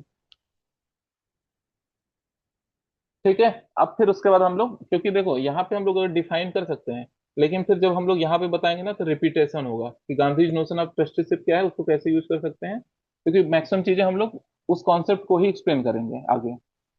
तो चाहो तो आप यहाँ पे कंपैरेटिव एनालिसिस कर दो, रॉल्स और कार्ल मार्क्स और गांधी तीनों के प्रिंसिपल को रिलेट करके फिर आप ट्रस्टीशिप मेन बॉडी में बताओ, है ना। इसमें केवल देखो हेडिंग क्या बनेगा, यही बनेगा कि गांधी के नोशन जो ट्रस्टीशिप है उसको कैसे हम लोग यूज कर सकते हैं in insuring fair governance, fairness in governance. ठीक है, अब देखो फेयरनेस इन गवर्नेंस का मतलब क्या है, इस वर्ड को ब्रेक करना है तभी आप आंसर इसका अच्छा लिख पाओगे। फेयरनेस क्या हो सकता है, लेवल प्लेइंग फील्ड हो, अकाउंटेबिलिटी हो, लोगों के पास अवेयरनेस जाए, ठीक है, सिटीजन्स का पार्टिसिपेशन हो, कंपैशन हो, है ना, हर स्टेक होल्डर है सबका जो इंटरेस्ट है उसको कंसीडर किया जाए, कंसेंसस बिल्डिंग हो, ठीक है, रूल ऑफ लॉ अपहोल्ड हो, ऐसा नहीं कि कोई कॉन्ट्रैक्ट आ रहा है तो किसी को दे दिया किसी को नहीं दिया, मतलब किसी को पर्सनल फेवर कर दिया। तो फेयरनेस को आपको ब्रॉडर टर्म में सोचना होगा, ठीक है।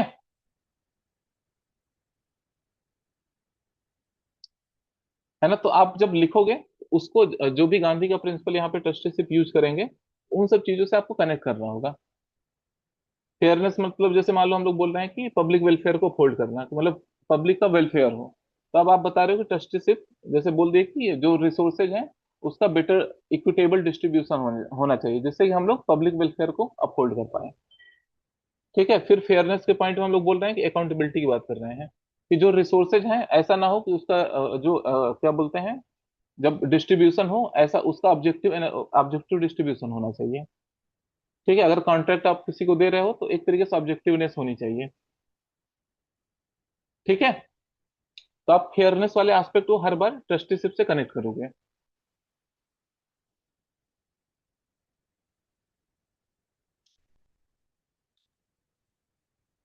सर एक आईएएस आर्मस्ट्रांग पामे हैं, उनको सरकारी फंड ना मिलने पर खुद के पैसों से जो है सड़क बनवाई थी। तो ऐसा हम्म। एग्जांपल जा सकता है ये ट्रस्टीशिप पे?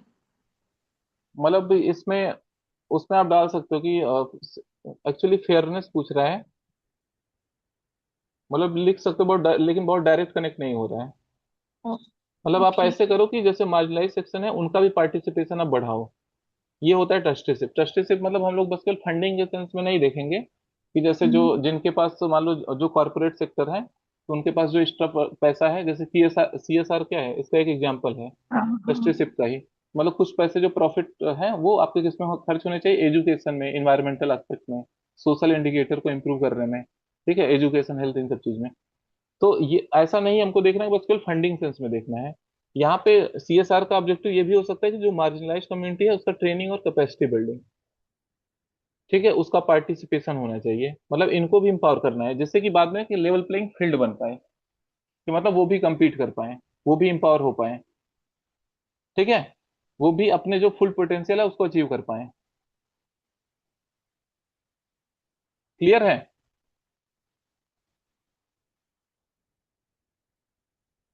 है ना, तो मतलब ट्रस्टीशिप यही बोलता है कि आप जैसे जो हैव और हैव नॉट के बीच में डिफरेंस है उसको कम करना है, इनइक्वालिटी को कम करना है। तो ट्रस्टीशिप अगर कोई मतलब अगर देखोगे आप कोई सिविल सर्वेंट इस प्रिंसिपल को फॉलो कर रहा है तो हमेशा कोशिश करेगा कि जो मतलब जो जिनके पास नहीं है चीजें, रिसोर्सेज नहीं है, एटलीस्ट वहां पे जो पॉलिसीज के बेनिफिट है वो पहुंचे। Effective implementation of scheme is also an example of trusteeship. ठीक है, कि आप मार्जिनलाइज सेक्शन या फिर वल्नरेबल सेक्शन है जिनके पास एक्चुअल बेनिफिट नहीं पहुंच रहा है उनका आप टेक केयर कर रहे हो। ठीक है, गवर्नमेंट भी क्या कर रही है, एक तरीके से ट्रस्ट की तरह ही काम कर रही है ना, लोगों से टैक्स ले रही है और वो टैक्स कहाँ खर्च कर रही है, सिटीजन पे, जो मतलब पुअर हैं या फिर जो वल्नरेबल हैं या फिर जैसे वुमेन पे या फिर चिल्ड्रन पे, जो डिसेबल है उन पे खर्च कर रही है। ठीक है, गवर्नमेंट को अंबानी पे खर्च करने की जरूरत थोड़ी ना है, गवर्नमेंट को मतलब टाटा को पैसा देने की जरूरत थोड़ी ना है। तो गवर्नमेंट भी एक ट्रस्ट की तरह काम कर रही है और उनका ऑब्जेक्टिव क्या है, वेलफेयर अचीव करना, और वो पैसा उनके पास कहाँ से आ रहा है, जिनके पास पैसा है, मतलब इनकम टैक्स से आ रहा है या फिर जो गवर्नमेंट की पीओसी जो प्रॉफिट जनरेट कर रही है, और वो पैसा फिर से कहाँ रीडिस्ट्रीब्यूट हो रहा है, सिटीजन के वेलफेयर में। ठीक है, तो यहाँ पे अगर ट्रस्टीशिप आप अपहोल्ड करोगे तो बहुत सारी चीजों को कनेक्ट कर सकते हो, इसको बस केवल सर, फाइनेंशियल सेंस में नहीं सोचना है। हाँ हाँ, इसको नोलन कमेटी जो 1995 के 7 प्रिंसिपल थे उसको भी तो कनेक्ट कर सकते हैं ना बिल्कुल इसको बिल्कुल उससे कनेक्ट दोनों। कर सकते हैं, हाँ। है ना, क्योंकि यहाँ पे गवर्नमेंट एक ट्रस्ट की तरह काम करती है तो उसको अकाउंटेबिलिटी, सेल्फलेसनेस, ऑब्जेक्टिविटी ये सब भी मेंटेन करना चाहिए। ठीक है, ऐसा नहीं है कि मतलब एक्चुअल गवर्नमेंट अगर मान लो ट्रस्ट की तरह काम कर रही है तो उसका फोकस एरिया, फोकस किस पे रहेगा? जो वल्नरेबल है उस पे, है ना, जो हैव नॉट वाले कैटेगरीज में आते हैं उस पे, जो डिसेबल है उस पे, जो वीकर सेक्शन है उस पे रहेगा। तो अगर मान लो कोई गवर्नमेंट कॉन्ट्रैक्ट है या गवर्नमेंट कोई स्कीम है, अगर उसका इम्प्लीमेंटेशन कर रहे हैं, वहां पे बहुत करप्शन है, क्या ये चीजें अचीव हो पाएगी? वेलफेयर अचीव हो पाएगा? या फिर जो ट्रस्टीशिप का एक्चुअल ऑब्जेक्टिव है वो अचीव हो पाएगा? नहीं हो पाएगा, है ना। तो हम लोग को यहाँ पे थोड़ा सा नोलन कमेटी वाला भी एग्जांपल यूज कर सकते हैं कि मतलब जो डिसीजन मेकिंग है वहां पे ट्रस्टीशिप का प्रिंसिपल भी यूज करना चाहिए by upholding the principle of objectiveness, है ना, सेल्फलेसनेस, इम्पैथी। ठीक है, जिससे कि हम लोग करप्शन मिनिमाइज कर पाए, वेलफेयर मैक्सिमाइज कर पाए। ठीक है, इनइक्वालिटी को कम कर पाए, जो गैप है बिटवीन रिच एंड पुअर उसको मिनिमाइज कर पाए, और basic level of standard of life सबके लिए इंश्योर कर पाए, है ना।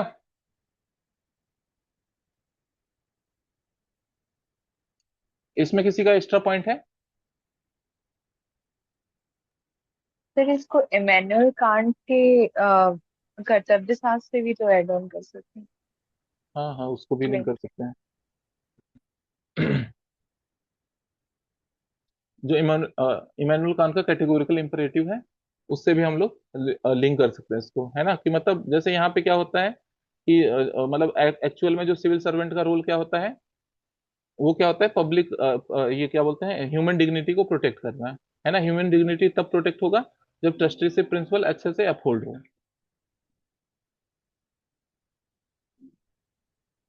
ठीक है, ट्रस्टीशिप प्रिंसिपल जब अच्छे से अपहोल्ड हो। यहाँ पे आप ये भी डाल सकते हो कि रोल मॉडल या फिर इथिकल लीडरशिप, इन सबको बिल्ड करने में ट्रस्टीशिप प्रिंसिपल हेल्प करता है। क्योंकि यहाँ पे सिविल सर्वेंट किस तरीके से काम करने लगता है, एज अ रोल मॉडल। उसको मतलब सिटीजन का वेलफेयर करना है, करप्शन को मिनिमाइज करना है।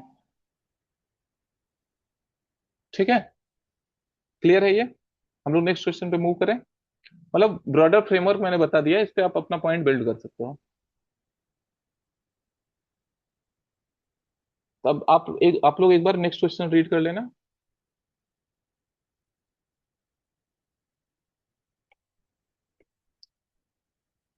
हेनरी फोर में शेक्सपियर का कथन है, हथियार का तभी औचित है जब उसे रखना न्याय संगत हो। ये क्वेश्चन हम लोगों ने मतलब मैक्सिमम क्वेश्चन हम लोगों ने डायरेक्टली इनडायरेक्टली इस बार जो टेस्ट बनाए थे उसमें डाले ही थे। हथियार का तभी औचित है जब उसे रखना न्याय संगत हो, है ना। लगभग GS 1 2 3 के तो लगभग पूरे ही क्वेश्चन मैच हो रहे हैं। जो क्वेश्चन हमने बहुत ज्यादा टेस्ट नहीं बनाए थे मेंस के लिए, कुछ ही क्वेश्चन बनाए थे। क्योंकि क्वेश्चन इसलिए मैच हो रहे हैं क्योंकि ज्यादातर क्वेश्चन जो मैंने बनाए थे PYQ के पैटर्न पे बनाए थे। और GS 1 2 में आपको दिखेगा इस बार का जो पेपर है, खासकर उसमें PYQ का ठीक ठाक रोल है। और इवन ऐसे में भी जो हम लोगों ने एनेक्डोट दिए थे वो ज्यादातर आप ऐसे के टॉपिक जो इस बार थे उस पे यूज हो सकते थे। एक मैं ऐसे पे अलग से डिस्कशन करूंगा। जो 7 8 एनेक्डोट हमने दिए थे लगभग आप 5 6 ऐसे में उसको यूज कर सकते थे। ठीक है, तो अब यहाँ पे क्वेश्चन क्या है, the arms are fair when the intent of bearing them is just, what ethical implication does this have in governance, है ना। अब ये पहला क्वेश्चन है जो कोड बेस्ड क्वेश्चन पूछा है। इन जनरल यूपीएससी 3 क्वेश्चन तो कोर्ट वाले पहले अलग से पूछती थी, और फिर मतलब एक क्वेश्चन 2 क्वेश्चन और अलग से पूछ लेती थी, मतलब टोटल 4 से 5 क्वेश्चन यूपीएससी पूछती थी। इस बार केवल यही अकेला क्वेश्चन है जो कोड बेस्ड क्वेश्चन का फॉर्मेट में है ना। हालांकि उसमें भी आप देखोगे तो पूछ क्या रहा है, इथिकल इम्प्लीकेशन। ठीक है, तब इसमें हम लोग का हेडिंग क्या रहेगा,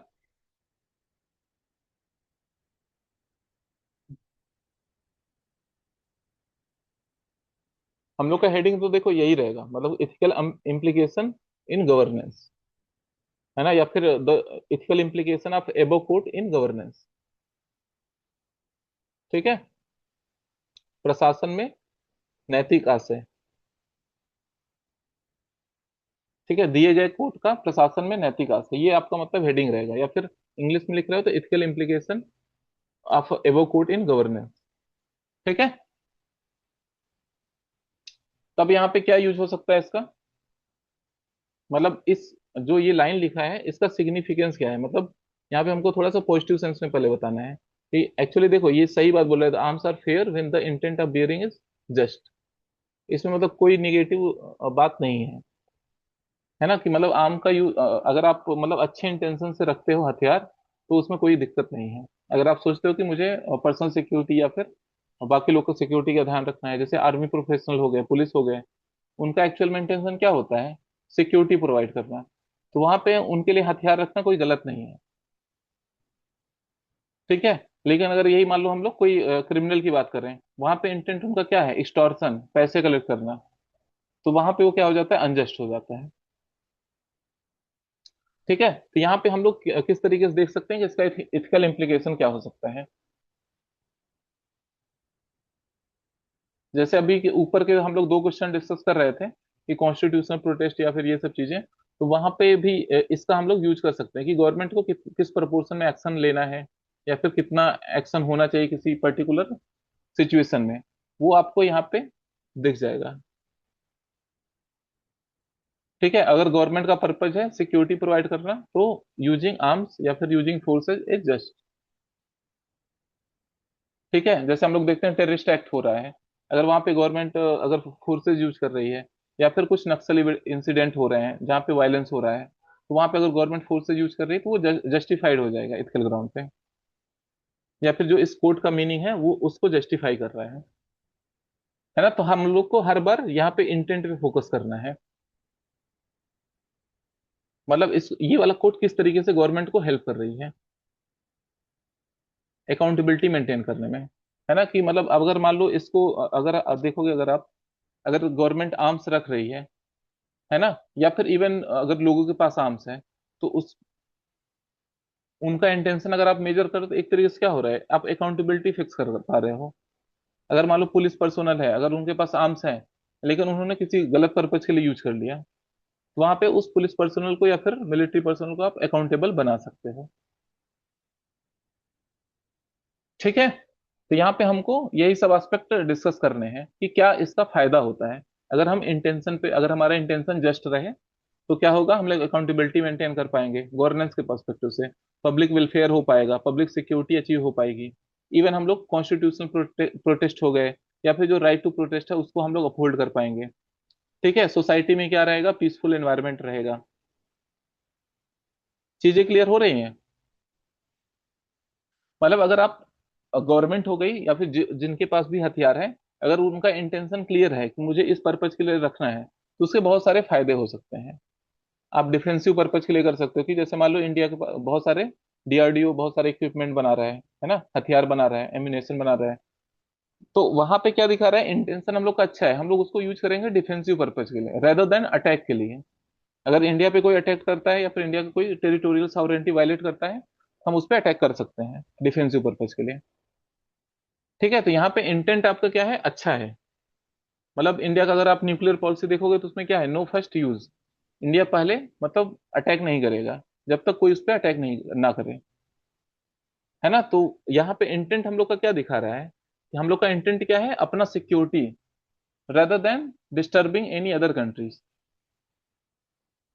ठीक है, तो इससे क्या हो रहा है, इथिकल इम्प्लीकेशन इससे क्या हो रहा है कि आप अपना नेशनल सिक्योरिटी, पब्लिक ऑर्डर या फिर सिटीजन्स के राइट हैं उसको आप प्रोटेक्ट कर पा रहे हो, या फिर सोशल जस्टिस पीस स्टेब्लिश कर पा रहे हो, है ना। गवर्नमेंट अकाउंटेबिलिटी चेक कर पा रही है, जो एक्यूरेट यूज होना चाहिए आर्म्स का वो हो पा रहा है।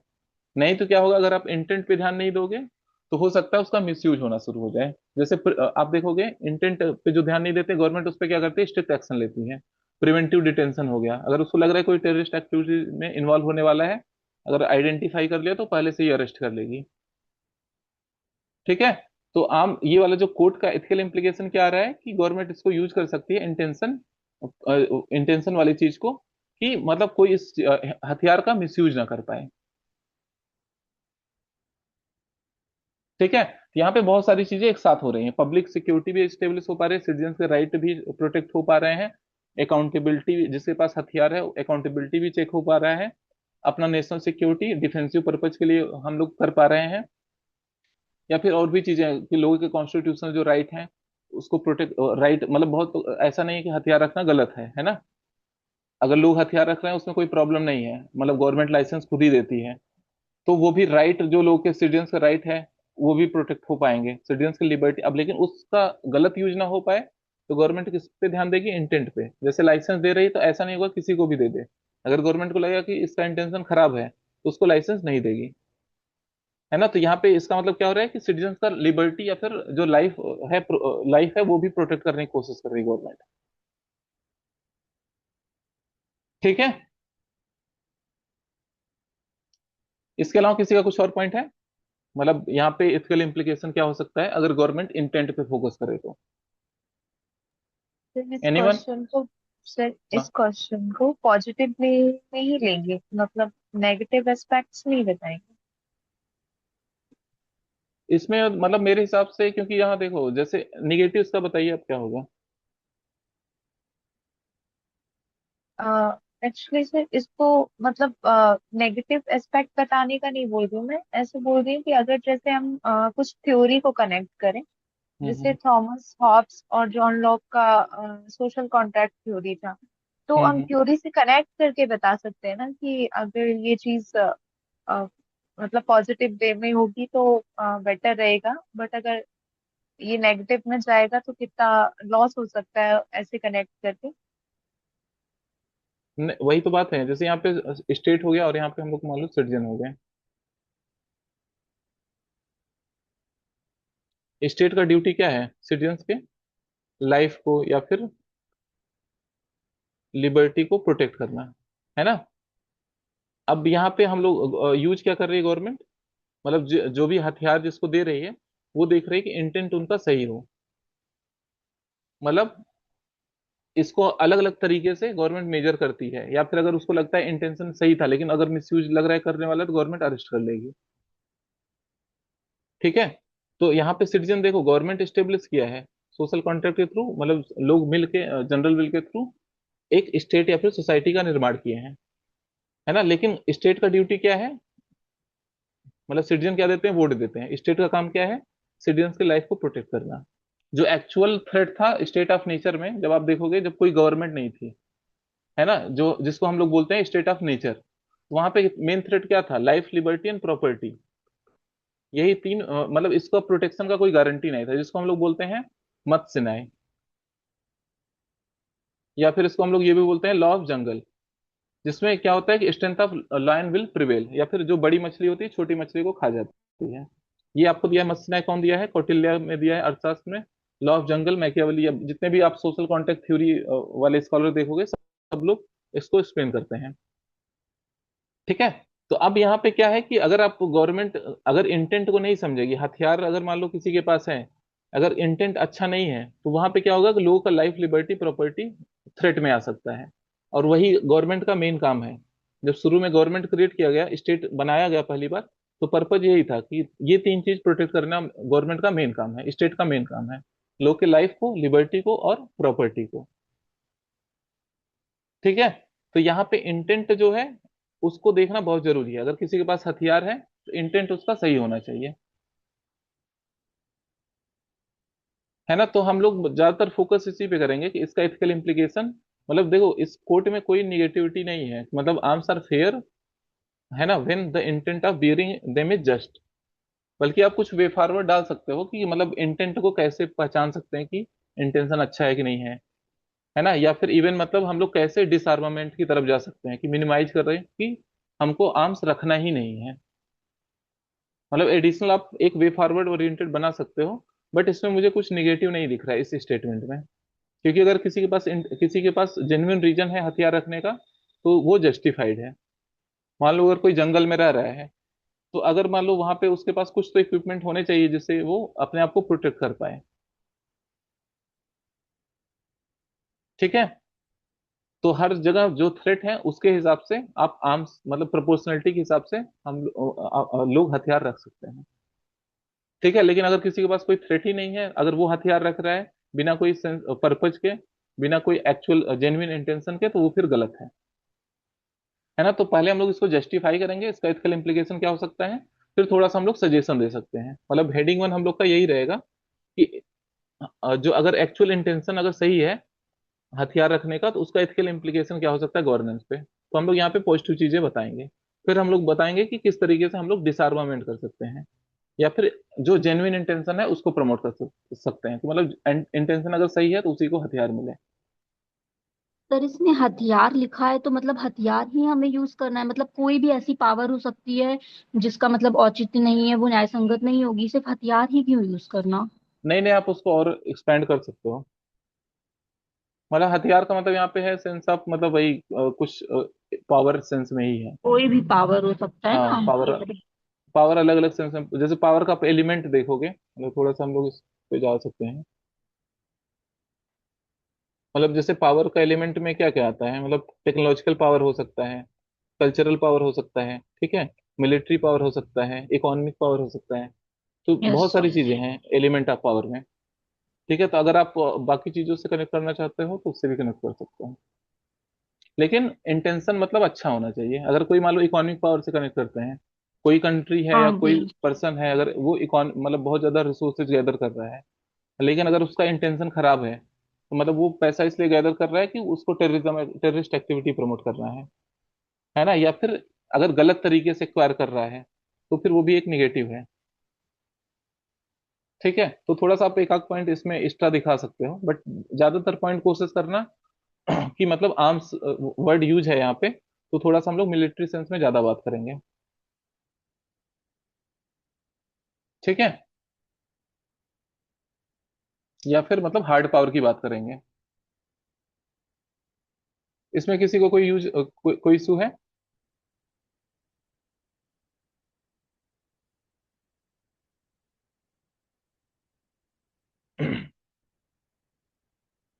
तो यहाँ पे जो हम लोग हथियार वर्ड है आर्म्स है, इसको कोशिश करना है कि मतलब बहुत ज्यादा ब्रॉडर इंटरप्रिटेशन इसका नहीं लेना है, नहीं तो हो सकता है आप मतलब बहुत नैरो एरियाज में चले जाओगे, है ना। पहले कोर एस्पेक्ट को कवर करना है, और कोर एस्पेक्ट क्या है इसका, हार्ड पावर। ठीक है, ठीक है, हम लोग नेक्स्ट क्वेश्चन पे आते हैं। एक बार आप लोग क्वेश्चन रीड कर लेना, 4A। और लंबी अवधि तक दवाओं के प्रयोग से उत्पन्न इसके गंभीर कुप्रभावों पर बल देते हुए एक चिकित्सक एक महिला रोगी के परिवार वालों को सर्जरी के लिए राजी कर लेती है। रोगी हिचकिचाती हुई अपनी सर्जरी की स्वीकृति देती है, जबकि उसका प्राथमिक चुनाव दवाओं से ही इलाज करने का था। अच्छा, मतलब पहले दवा से इलाज करना चाहती थी, लेकिन उसने सर्जरी के लिए हामी भर दी। इस प्रसंग में चिकित्सक की गतिविधियों की विवेचना करते हुए पितृवाद, पैटर्नलिज्म एवं उपकारवाद, बेनिफिसेंस की अवधारणा को व्याख्यात कीजिए। ठीक है, ये भी 10 मार्कर का है ना। तो यहाँ पे क्या हुआ है, एक तरीके से citing a serious adverse effect of long term medication, अब doctor convinces the family of a female patient for surgery, this led to the patient to reluctantly consent for the, मतलब रिलक्टेंटली, अब देखो इंग्लिश वाले में थोड़ा ज्यादा अच्छे से इसका मीनिंग आ रहा है ना। यहाँ पे क्योंकि यहाँ पे लिखा है रिलक्टेंटली कंसेंट दिया है, मतलब अपने इच्छा से कंसेंट, हिचके जैसे यहाँ पे लिख रहा है हिचकिचाते हुए, है ना, बट रिलक्टेंट का मतलब क्या होता है, आप इच्छुक नहीं हो। तो इंग्लिश और हिंदी में देखो यहाँ पे थोड़ा सा डिफरेंस आ गया, है ना। तो कहीं कहीं पे आप थोड़ा सा इंग्लिश वाली चीजें भी पढ़ लेना है, मतलब इतना इंग्लिश अपना रखो कि क्वेश्चन पेपर इंग्लिश हिंदी दोनों में समझ में आए, है ना। This led to the patient to reluctantly consent for the surgery through her original choices was to art for medication, है ना। उसका ओरिजिनल चॉइस क्या था, मेडिकेशन पे जाना, लेकिन बाद में रिलक्टेंटली उसने मतलब हो सकता है जो डॉक्टर के कन्विंसिंग पावर की वजह से उसने बिना इच्छा के कंसेंट दे दिया। Explain the concept of paternalism and beneficence by analysing the doctor's action, मतलब यहाँ पे हम लोग को डॉक्टर के एक्शन को एनालाइज करना है। ठीक है,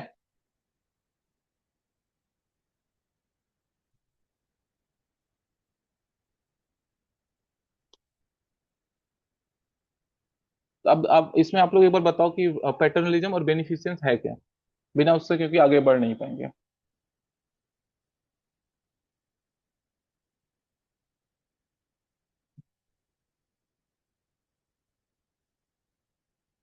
एनीवन, किसी को इसका मीनिंग पता है?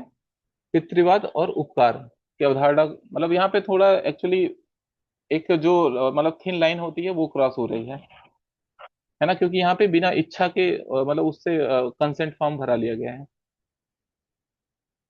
ठीक है, इसमें किसी का कुछ पॉइंट है, मतलब कोई किसी का व्यू है, मतलब इस इन दोनों का मीनिंग क्या हो सकता है यहाँ पे? उपकार से तो सीधा समझ में आ रहा होगा, बेनिफिशियंस, है ना, कि मतलब आप एक्चुअल में यहाँ पे चाहते हो कि सामने वाले का मतलब हेल्थ या फिर इंटरेस्ट फुलफिल हो, है ना, मतलब आप सामने वाले के हिसाब से ही चीजें सोच रहे हो, इम्पैथी एक तरीके से दिखा रहे हो। ठीक है, फिर आपको लग रहा है मिनिमम कि लॉसेस, मतलब, हाँ हाँ बताना। मिनिमम लॉसेस की डॉक्टर का फर्स्ट प्रेफरेंस ये होता है कि मिनिमम से मिनिमम लॉस में ज्यादा बेनिफिशियल चीजें हो जाए। लाइक अगर नीड नहीं है तो फर्स्ट प्रायोरिटी टैबलेट्स को दी जाए हम्म कंपैरेटिवली सर्जरी को। तो एक मिनिमम लॉसेस का। ठीक है। नहीं सर, इसमें पितृवाद और उपकार ऐसे होगा कि मतलब मतलब फीमेल को लग रहा है कि दवाई लेंगे तो बहुत समय तक मेरी बीमारी चलती रहेगी और फिर टाइम लगेगा, तो फिर अगर मैं सर्जरी करा लेती हूँ तो 15-15 दिन में ठीक हो जाएंगे, फिर घर भी देख लेंगे, मतलब फैमिली भी देख लेंगे। इस आई थॉट इस हम्म। वजह से पैट्रिक। बट सर्जरी ऐसा भी तो हो सकता है सक्सेसफुल ना हो। वो एक अलग मैटर, पर सर्जरी प्रेफर कर रहे हैं क्योंकि लंबी अवधि को बचाने के लिए ही कर रहे हैं। नहीं, दवाई में यहाँ पे लंबी मेन अवधि जो है ना, लगेगी। मेन सर क्वेश्चन है स्वीकृति पे, मतलब जो कंसेंट दिया है वो कंसेंट क्या जेन्युइन कंसेंट है या फिर फोर्सफुल कंसेंट है? ठीक है, सर मेन इसमें जो इस क्वेश्चन का टॉपिक ही यही है, मतलब कंसेंट कितना जेन्युइन है, नहीं तो कितना। इसमें पितृवाद और उपकार कहाँ से आएगा? मतलब यहाँ पे पितृवाद देखो ऐसे आता है कि जैसे क्या होता है यहाँ पे भी, मतलब सामने वाला सामने का इंटरेस्ट चाह रहा है, लेकिन वो क्या होता है, फोर्सफुल होता है, मतलब आप सामने वाले की बात को ओवरराइड कर रहे हो। ठीक है, दोनों में एक तरीके से दिख रहा है कि मतलब यहाँ पे पेशेंट का ही इंटरेस्ट चाह रहा है कि मतलब उसका हेल्थ सही हो जाए, लेकिन उपकार में वहां पे प्रेशर नहीं है, फोर्सफुल नहीं है। लेकिन पितृवाद में क्या है, फोर्सफुल है चीजें। पैटर्नलिज्म में क्या है, ओवर राइडिंग।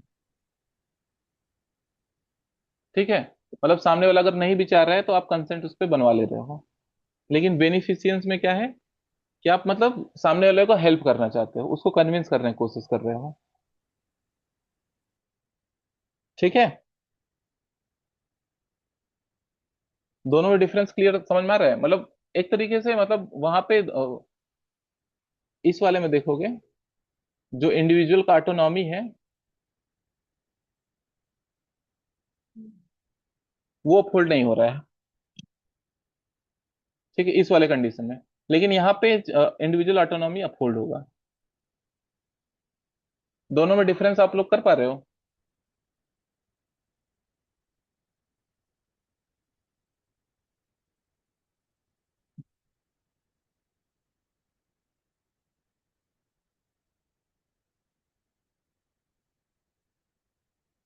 मतलब देखो बेनिफिशियंस में क्या है, पेशेंट का बेस्ट इंटरेस्ट सर्व करना है ना, लेकिन यहाँ पे आप फोर्सफुल नहीं यूज कर रहे हो, कि मतलब आप यहाँ पे क्या रहे हो, कन्विंस करने की कोशिश कर रहे हो कि ये आप सर्जरी करा रहे हो, इससे हो सकता है ज्यादा जल्दी आप सही हो जाओ, आपका वे ऑफ टोन ये होगा, मतलब बात करने का तरीका ऐसा होगा।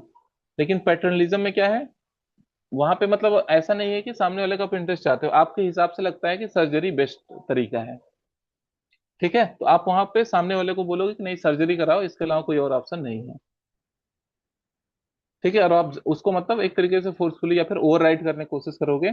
सामने वाला अगर बोल रहा है कि नहीं मुझे मेडिकेशन चाहिए, लेकिन आप उसको बोलोगे नहीं इसमें सर्जरी ही होगा, मेडिकेशन नहीं हो पाएगा, फाइनली आप उसको कंसेंट फॉर्म भरवा लेते हो।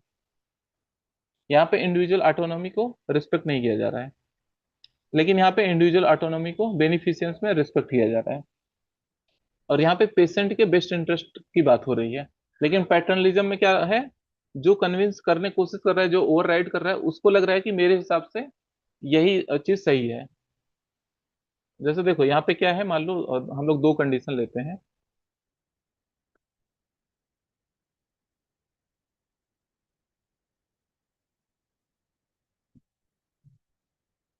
अब इस वाले क्वेश्चन से हमको क्या समझ में आया कि हमको इथिक्स कीवर्ड पे ध्यान देना है, और ये सब कीवर्ड कहीं ना कहीं आपको यूपीएससी की पीवाईक्यू में ही जाओगे तो लगभग आपको कीवर्ड ये मिल जाएंगे। बेनिफिशियंस, पैटर्नलिज्म, ये सब को आप मतलब कोई भी नोट्स अच्छा नोट्स पढ़ोगे तो उसमें ये सब टर्म मिल ही जाते हैं। या फिर कुछ आपको नए कीवर्ड किसी मतलब यूपीएससी के पीवाईक्यू में या फिर इवन स्टेट में भी आजकल एथिक्स का पेपर आ गया है, जैसे यूपीपीसीएस में है ना, तो उन सब के भी क्वेश्चंस आप देख लो, कुछ नए कीवर्ड आए एथिक्स के, तो उसका एटलीस्ट डिफिनीशन रेडी रखो, क्योंकि अगर डिफिनीशन क्लियर नहीं रहेगा तो फिर कंफ्यूजन हो सकती है। ठीक है, अब जैसे हमारे पास डॉक्टर है, पेशेंट है ना। अब यहाँ पे पेशेंट को लगता है कि मेडिकेशन सही है, लेकिन डॉक्टर को लगता है सर्जरी सही है।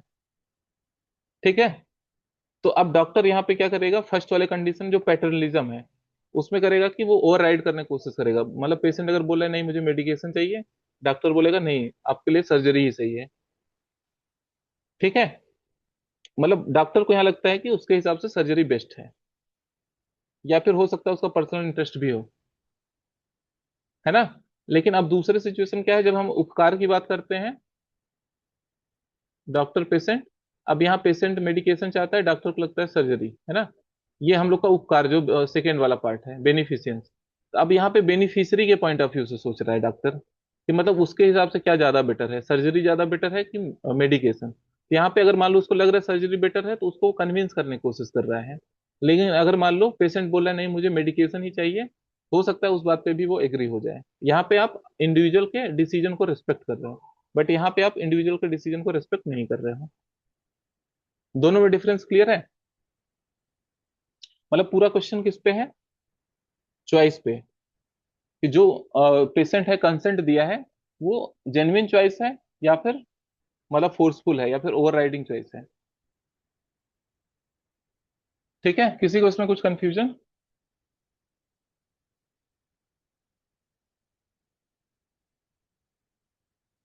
अब देखो यहाँ पे क्वेश्चन बस यही पूछा ही है कि explain the concept of paternalism and beneficence by analysing the doctor's action. तो पहले हम लोग डॉक्टर का एक्शन लिख देंगे क्या क्या है, क्या किया है इस सिचुएशन में, फिर उसको हम लोग एनालाइज करेंगे कि पैटर्नलिज्म के हिसाब से क्या है, बेनिफिशियंस के हिसाब से क्या है। सर यहाँ डॉक्टर के पर्सनल इंटरेस्ट को लिख सकते हैं क्या? हाँ हाँ बिल्कुल लिख सकते हैं। मतलब यहाँ पे देखो क्या होना चाहिए एक्चुअल में, पहले देखो हम लोग इन दोनों सिचुएशन में एनालाइज कर लिए, फिर एक फाइनल बता दिए कि एक्चुअल में करना क्या चाहिए था डॉक्टर को, है ना। मतलब डॉक्टर का काम क्या होता है कि आप सर्जरी या फिर मतलब सर्जरी अगर आप कर रहे हो तो सर्जरी के रिस्क और बेनिफिट क्या है, या फिर अगर आप मेडिकेशन कर रहे हो तो उसके रिस्क और बेनिफिट क्या है। डॉक्टर का काम क्या होता है कि रिस्क और बेनिफिट आप बताओ, पेशेंट को डिसाइड करने दो कि उसका डिसीजन क्या है, सर्जरी करवाना या फिर मेडिकेशन। डॉक्टर का काम ये नहीं है कि सर्जरी बोल दो सर्जरी ही होगा या फिर मेडिकेशन होगा। डॉक्टर का काम है डायग्नोसिस करना।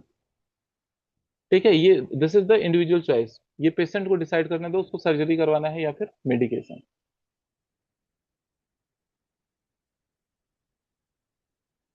है ना। तो यहाँ पे क्या हो जाएगा, अगर आप ये चीज करोगे तो यहाँ पे क्या होगा, अगर मान लो पेशेंट कंसेंट देता भी है तो एक तरीके से इन्फॉर्म्ड कंसेंट होगा। ठीक है, या फिर यहाँ पे डॉक्टर एक और चीज कर सकता है।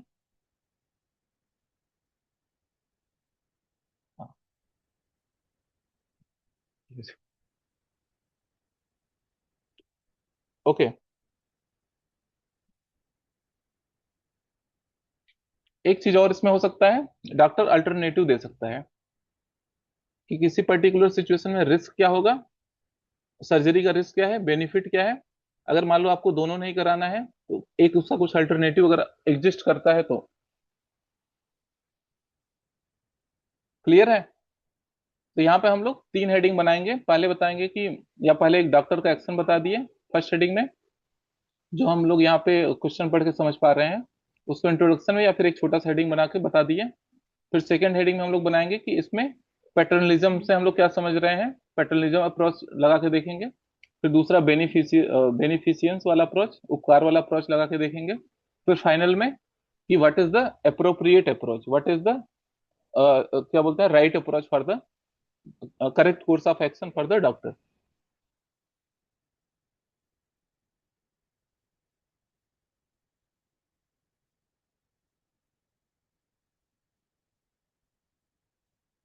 ठीक है, तो हम लोग को क्या देखना है, करेक्ट कोर्स ऑफ एक्शन क्या है। ये हम लोग का लास्ट हेडिंग होगा, जिसमें हम लोग ये चीजें बताएंगे कि डॉक्टर का एक्चुअल काम क्या है, उस पर फोकस हो। राइट? किसी कुछ कंफ्यूजन इसमें?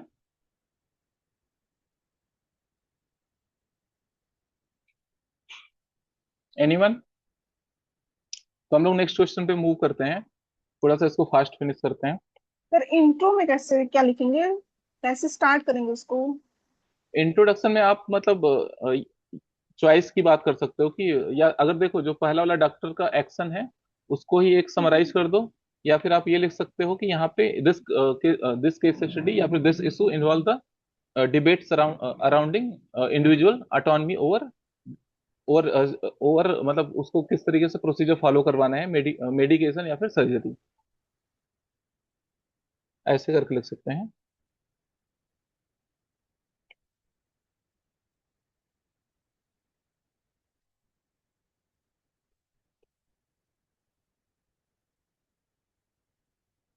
फिर इसमें वे फॉरवर्ड लिखना चाहिए। हाँ हाँ, वे फॉरवर्ड मतलब यही रहेगा, अल्टरनेटिव अप्रोच, या फिर मतलब उसमें क्या एक्चुअल में चीजें होनी चाहिए थी, थोड़ा सा। फिर इसमें इसमें हम वो भी तो दे सकते हैं, लाइक ICMR एंड WHO के जो उन्होंने हाँ बिल्कुल कुछ बिल्कुल। इंस्ट्रक्शंस दिए उसको कनेक्ट करके। एंड अगर करंट एग्जांपल दे तो ऑन्कोलॉजी, जो कैंसर के लिए जो ट्रीटमेंट होता है, उसको लाइक वो सर्जरी और chemotherapy and alternate hmm. Operation में वो अदर चीजों को भी देते हैं। तो उसको अगर हम रिलेट करें इससे तो ये करंट एस्पेक्ट को कवर करेगा। कि ठीक है। लाइक वहाँ वहाँ पे ये सिचुएशन ज्यादा वहाँ रिलेट ज्यादा हो पाती है, क्योंकि ये उस टाइप का है इशू की, लाइक कभी कभी वहाँ डॉक्टर सर्जरी को प्रेफरेंस देते हैं, और अगर कोई ओल्ड एज है तो उसको कीमोथेरेपी। बिल्कुल बिल्कुल। अब देखो यहाँ पे एक्चुअली कुछ स्पेसिफिक मतलब डिजीज के बारे में नहीं बात हो रही है ना, कोई पर्टिकुलर डिजीज का तो मेंशन इसमें नहीं है। तो यहाँ पे हम लोग मतलब ये भी देख सकते हैं कि पेशेंट का कंडीशन क्या है ना। तो जब हम लोग कोर्स ऑफ एक्शन या डॉक्टर को अप्रोप्रिएट एक्शन की बात करेंगे, ये सब डिस्कस कर सकते हैं, रिस्क क्या हो सकता है, बेनिफिट क्या हो सकता है, ये इन्फॉर्म कंसेंट होना चाहिए, या फिर पेशेंट को अल्टरनेटिव अप्रोच बताओ, पेशेंट का कंडीशन के बारे में उसको अच्छे से समझाओ और उसके हिसाब से जो बेस्ट हो वो चीजें बताओ, या फिर ICMR के रेगुलेशन क्या है इस पर्टिकुलर चीज में, है ना। उसके बाद एक फाइनल डिसीजन पर्सन को लेने दो, मतलब इंडिविजुअल जो आपका जो पेशेंट है वो फाइनल डिसीजन लेगा कि उसको मेडिकेशन चाहिए या सर्जरी। ठीक है। और हम लोग इंट्रोडक्शन में इसी की बात करेंगे कि इस ये वाला जो केस स्टडी है वो यहाँ पे एक डिबेट दिखाता है कि मतलब अगर एक्चुअल में हम लोग जो पेशेंट है उसके इंडिविजुअल ऑटोनॉमी को कितना रिस्पेक्ट मिलना चाहिए, उस इंडिविजुअल ऑटोनॉमी को डिसीजन मेकिंग में खासकर कितनी वरीयता दी जानी चाहिए, है ना, ड्यूरिंग हेल्थ चेकअप या फिर सर्जरी, ऐसा करके। तो जो आपका इंट्रोडक्शन होगा इससे रिलेटेड होगा, स्वीकृति के बारे में आप बात करोगे। कोई कंफ्यूजन इसमें?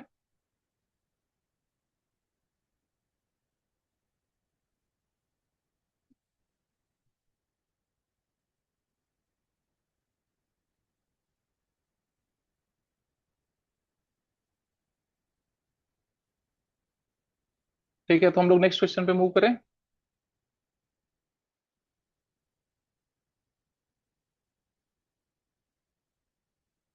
ना। तो इसका इंट्रोडक्शन सिंपल रहेगा, मतलब हम लोग उसके चॉइस के बारे में बताएंगे कि फीमेल के चॉइस के सराउंड यहाँ पे जो, या पेशेंट का चॉइस के सराउंड ओवरऑल डिबेट है कि उसको मतलब यहाँ पे डॉक्टर कन्विंस कर रहा है या फिर ओवरराइड कर रहा है। ठीक है, फिर हम लोग का हेडिंग हो गया, पहला हम लोग पैटर्नलिज्म इसके हिसाब से एनालाइज करेंगे, तो उसका डिसीजन मतलब पैटर्नलिज्म कॉन्सेप्ट से रिलेट कर रहा है या फिर बेनिफिशियंस से, या फिर what is the final course of action for the doctor. ठीक है, वो थोड़ा वे फॉरवर्ड ओरिएंटेड होगा, जो हम लोग का ये वाला एस्पेक्ट है, जो हम लोग ये एस्पेक्ट डिस्कस किए हैं, रिस्क बेनिफिट अल्टरनेटिव, है ना, पेशेंट कंडीशन क्या है, ये सब चीज को अच्छे से एक्सप्लेन कर रहा है। अब हम लोग नेक्स्ट क्वेश्चन देखते हैं। दक्षता है काम को सही तरीके से करना प्रभावशीलता है सही काम करना। उत्पादन को बढ़ाने के लिए आप इनके बीच किस प्रकार संतुलन स्थापित करेंगे? Efficiency is doing right thing right while effectiveness is doing the right thing. ये भी क्वेश्चन मैंने डाला था। ठीक है, मतलब एथिक्स क्वेश्चन क्या मैंने डाला था?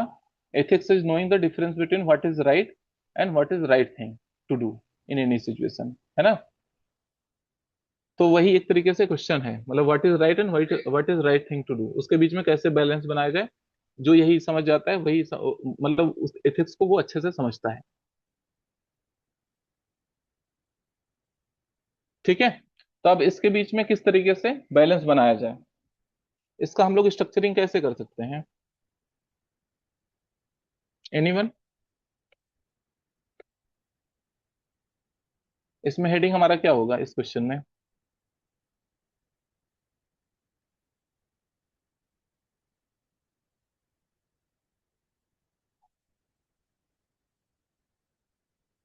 किसी के पास कुछ पॉइंट है?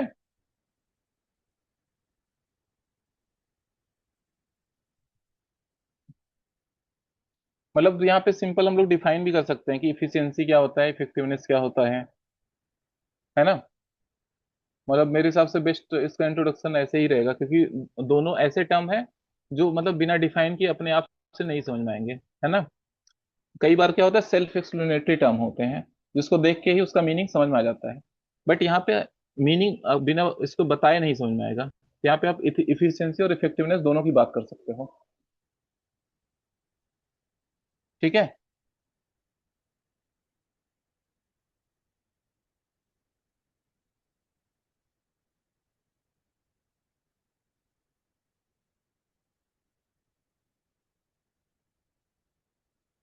इफिशियंसी क्या है? जैसे मान लो हॉस्पिटल बनाना है, तो आपने हॉस्पिटल बना दिया, ये क्या है? इफिशियंसी में आएगा।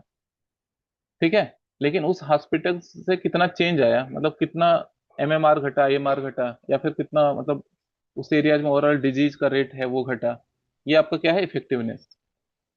इफिशियंसी किस पे फोकस करता है? बस optimal use of resources, time, इन सब चीज पे फोकस करता है। लेकिन इफेक्टिवनेस किस पे फोकस करता है? कि जो डिजायर्ड आउटकम है, डिजायर्ड गोल्स हैं, जो गवर्नमेंट के टारगेट्स हैं, उससे वो कनेक्ट करने की कोशिश करता है कि क्या हमने जो काम किया उससे क्या आउटकम लेवल पे कोई चेंज आया। ठीक है, अगर वो आप कर पाते हो तो वो इफेक्टिवनेस होता है। और ऐसा नहीं कि बस इफेक्टिवनेस चाहिए, इफिशियंसी नहीं चाहिए। बिना इसके ये पॉसिबल नहीं है। बिना इफेक्टिवनेस के मतलब फिर वो एक तरीके से चेन है ना? तो दोनों जरूरी है। अगर आपको गवर्नेंस मतलब देखोगे, जब आप यूएनडीपी वाला प्रिंसिपल पढ़ते हो, बल्कि आप उस इसको ऐसे भी शुरू कर सकते हो कि जो यूएनडीपी का जो की प्रिंसिपल्स ऑफ गुड गवर्नेंस है, that include the effectiveness and efficiency in governance, है ना? तो ऐसे भी आप इसको स्टार्ट कर सकते हो। ठीक है, अब इसका पहला हेडिंग हम लोग क्या बनाएंगे कि कैसे बैलेंस बनाए।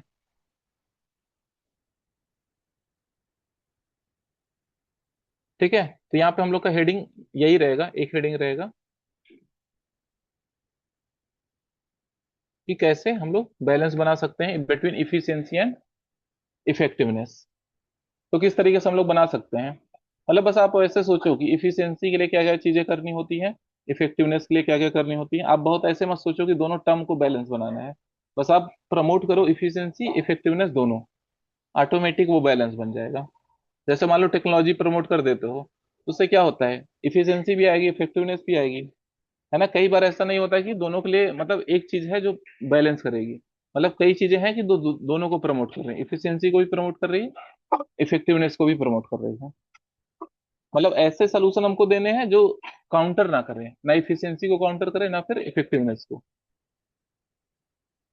ठीक है, तो यहाँ पे बैलेंस हम लोग किस तरीके से बना सकते हैं? एनीवन?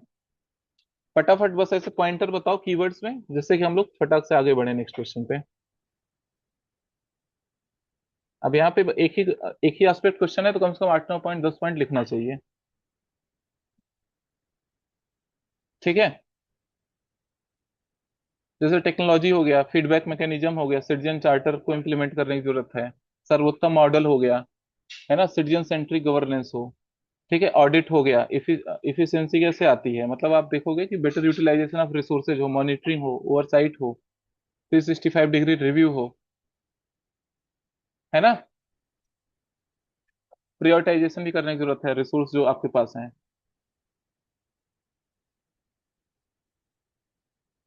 तो जो भी आपके गोल्स हैं, पॉलिसीज हैं, उससे कनेक्ट करो। मतलब एक्चुअल में जो आपके आउटकम है उसको भी बीच बीच में मॉनिटर करने की जरूरत है, क्या एक्चुअल में कुछ चेंज आया कि नहीं आया।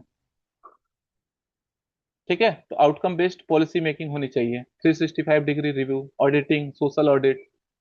ठीक है। और हमारे पास जो रिसोर्सेज हैं, ट्रेनिंग कैपेसिटी बिल्डिंग होना चाहिए उनका। ओके, सिटीजन्स का भी पार्टिसिपेशन होना चाहिए, सिटीजन फीडबैक। तो हम लोग स्टेक होल्डर अप्रोच भी यूज करेंगे बीच बीच में। ठीक है, तो इसका आंसर मतलब मेरे हिसाब से ये सबसे इजी क्वेश्चन था इस पेपर का, क्योंकि इसमें बहुत सारी चीजें लिखी जा सकती हैं। मतलब 10-12 पॉइंट आराम से आप लिख सकते हो उसमें। ठीक है। अब यहाँ पे थोड़ा सा बस एक फ्रेमवर्क लगा के लिखना है, स्टेक होल्डर अप्रोच, जिससे कि आपके पॉइंट में फ्लो आए। ऐसा नहीं कि रैंडम जो पॉइंट आ रहे हैं वही लिखते जा रहे हैं। आप अलग अलग स्टेक होल्डर के हिसाब से चीजें लिखो। कई बार देखोगे आप, हो सकता है एडमिनिस्ट्रेशन के पॉइंट ऑफ व्यू से जब सोच रहे हो, अगर आपने वर्क कल्चर अच्छा कर दिया तो भी बहुत इफिशियंसी और इफेक्टिवनेस आ जाती है काम में। आपने प्रॉपर मतलब चीजों को ऑर्गेनाइज किया है, एसओपी बनाया है ना, रेदर देन इनफॉर्मल मैकेनिज्म, तो उससे भी इफिशियंसी इफेक्टिवनेस आती है। ठीक है, आपके हर स्टेप में अकाउंटेबिलिटी मैकेनिज्म है, मॉनिटरिंग है। ठीक है। Technology, GI tagging, ITC, AI, resource mapping, forecasting, जितना ज्यादा आप डाटा एनालिटिक्स ये सब जितना ज्यादा यूज करोगे उतना ज्यादा आप चीजों को इफेक्टिव बना सकते हो। ठीक है, तो इसमें मेरे हिसाब से एंडलेस पॉइंट आप जनरेट कर सकते हो, मतलब कितना भी बड़ा आंसर लिखना हो इसमें प्रॉब्लम आपको नहीं आएगी। ठीक है। अब नेक्स्ट क्वेश्चन हम लोग देखते हैं, पांचवा क्वेश्चन।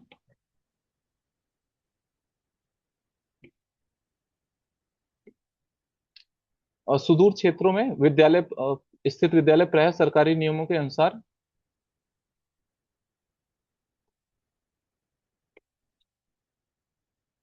पूर्ण रूप से काम नहीं कर पाते हैं। हालांकि यदि उन पर ये नियम कठोरता से लागू किए जाएं तो अधिकतर विद्यालय बंद हो जाएंगे। एक प्रशासनिक अधिकारी को नियमों को लागू करने और विद्यार्थियों के शैक्षणिक अधिकारों के बीच संतुलन स्थापित करना चाहिए। यहाँ पे मतलब क्वेश्चन पूछा है, यहाँ पे कैसे वर्ड है, ठीक है। मतलब किस तरीके से संतुलन स्थापित करना है कि मतलब नियम भी लागू हो जाए और जो मतलब विद्यार्थियों के शैक्षणिक अधिकार हैं वो भी प्रोटेक्ट हो पाए। ठीक है, तो किस तरीके से बैलेंस बनाना है। Usually schools working in remote areas do not fully comply with the government regulation, however if the rules are enforced strictly it would lead to the most schools closing down. How should an administrator strike a balance between enforcement of rules and education right of children? अब देखो यहाँ पे जब आप solution बताओगे तो again approach क्या होगा। बैलेंस मतलब वही होता है कि आप दोनों चीज पे ध्यान दो। जब पॉइंट जनरेट कर रहे हो तो इन्फोर्समेंट के लिए क्या क्या चीजें बतानी है, और फिर एजुकेशन राइट को प्रोटेक्ट करने के लिए क्या क्या चीजें बतानी है ना। अलग अलग पॉइंट हमको जनरेट मतलब हेडिंग नहीं बनाना है। हेडिंग आपका वही एक ही रहेगा कि balancing enforcement of rules and education right of children, ये आपका रहेगा हेडिंग। कि नियमों को लागू करने और विद्यार्थियों के शैक्षणिक अधिकारों के बीच में संतुलन, ये आपका हेडिंग रहेगा। ठीक है, तो अब यहाँ पे हम लोग क्या मतलब इसमें बना सकते हैं।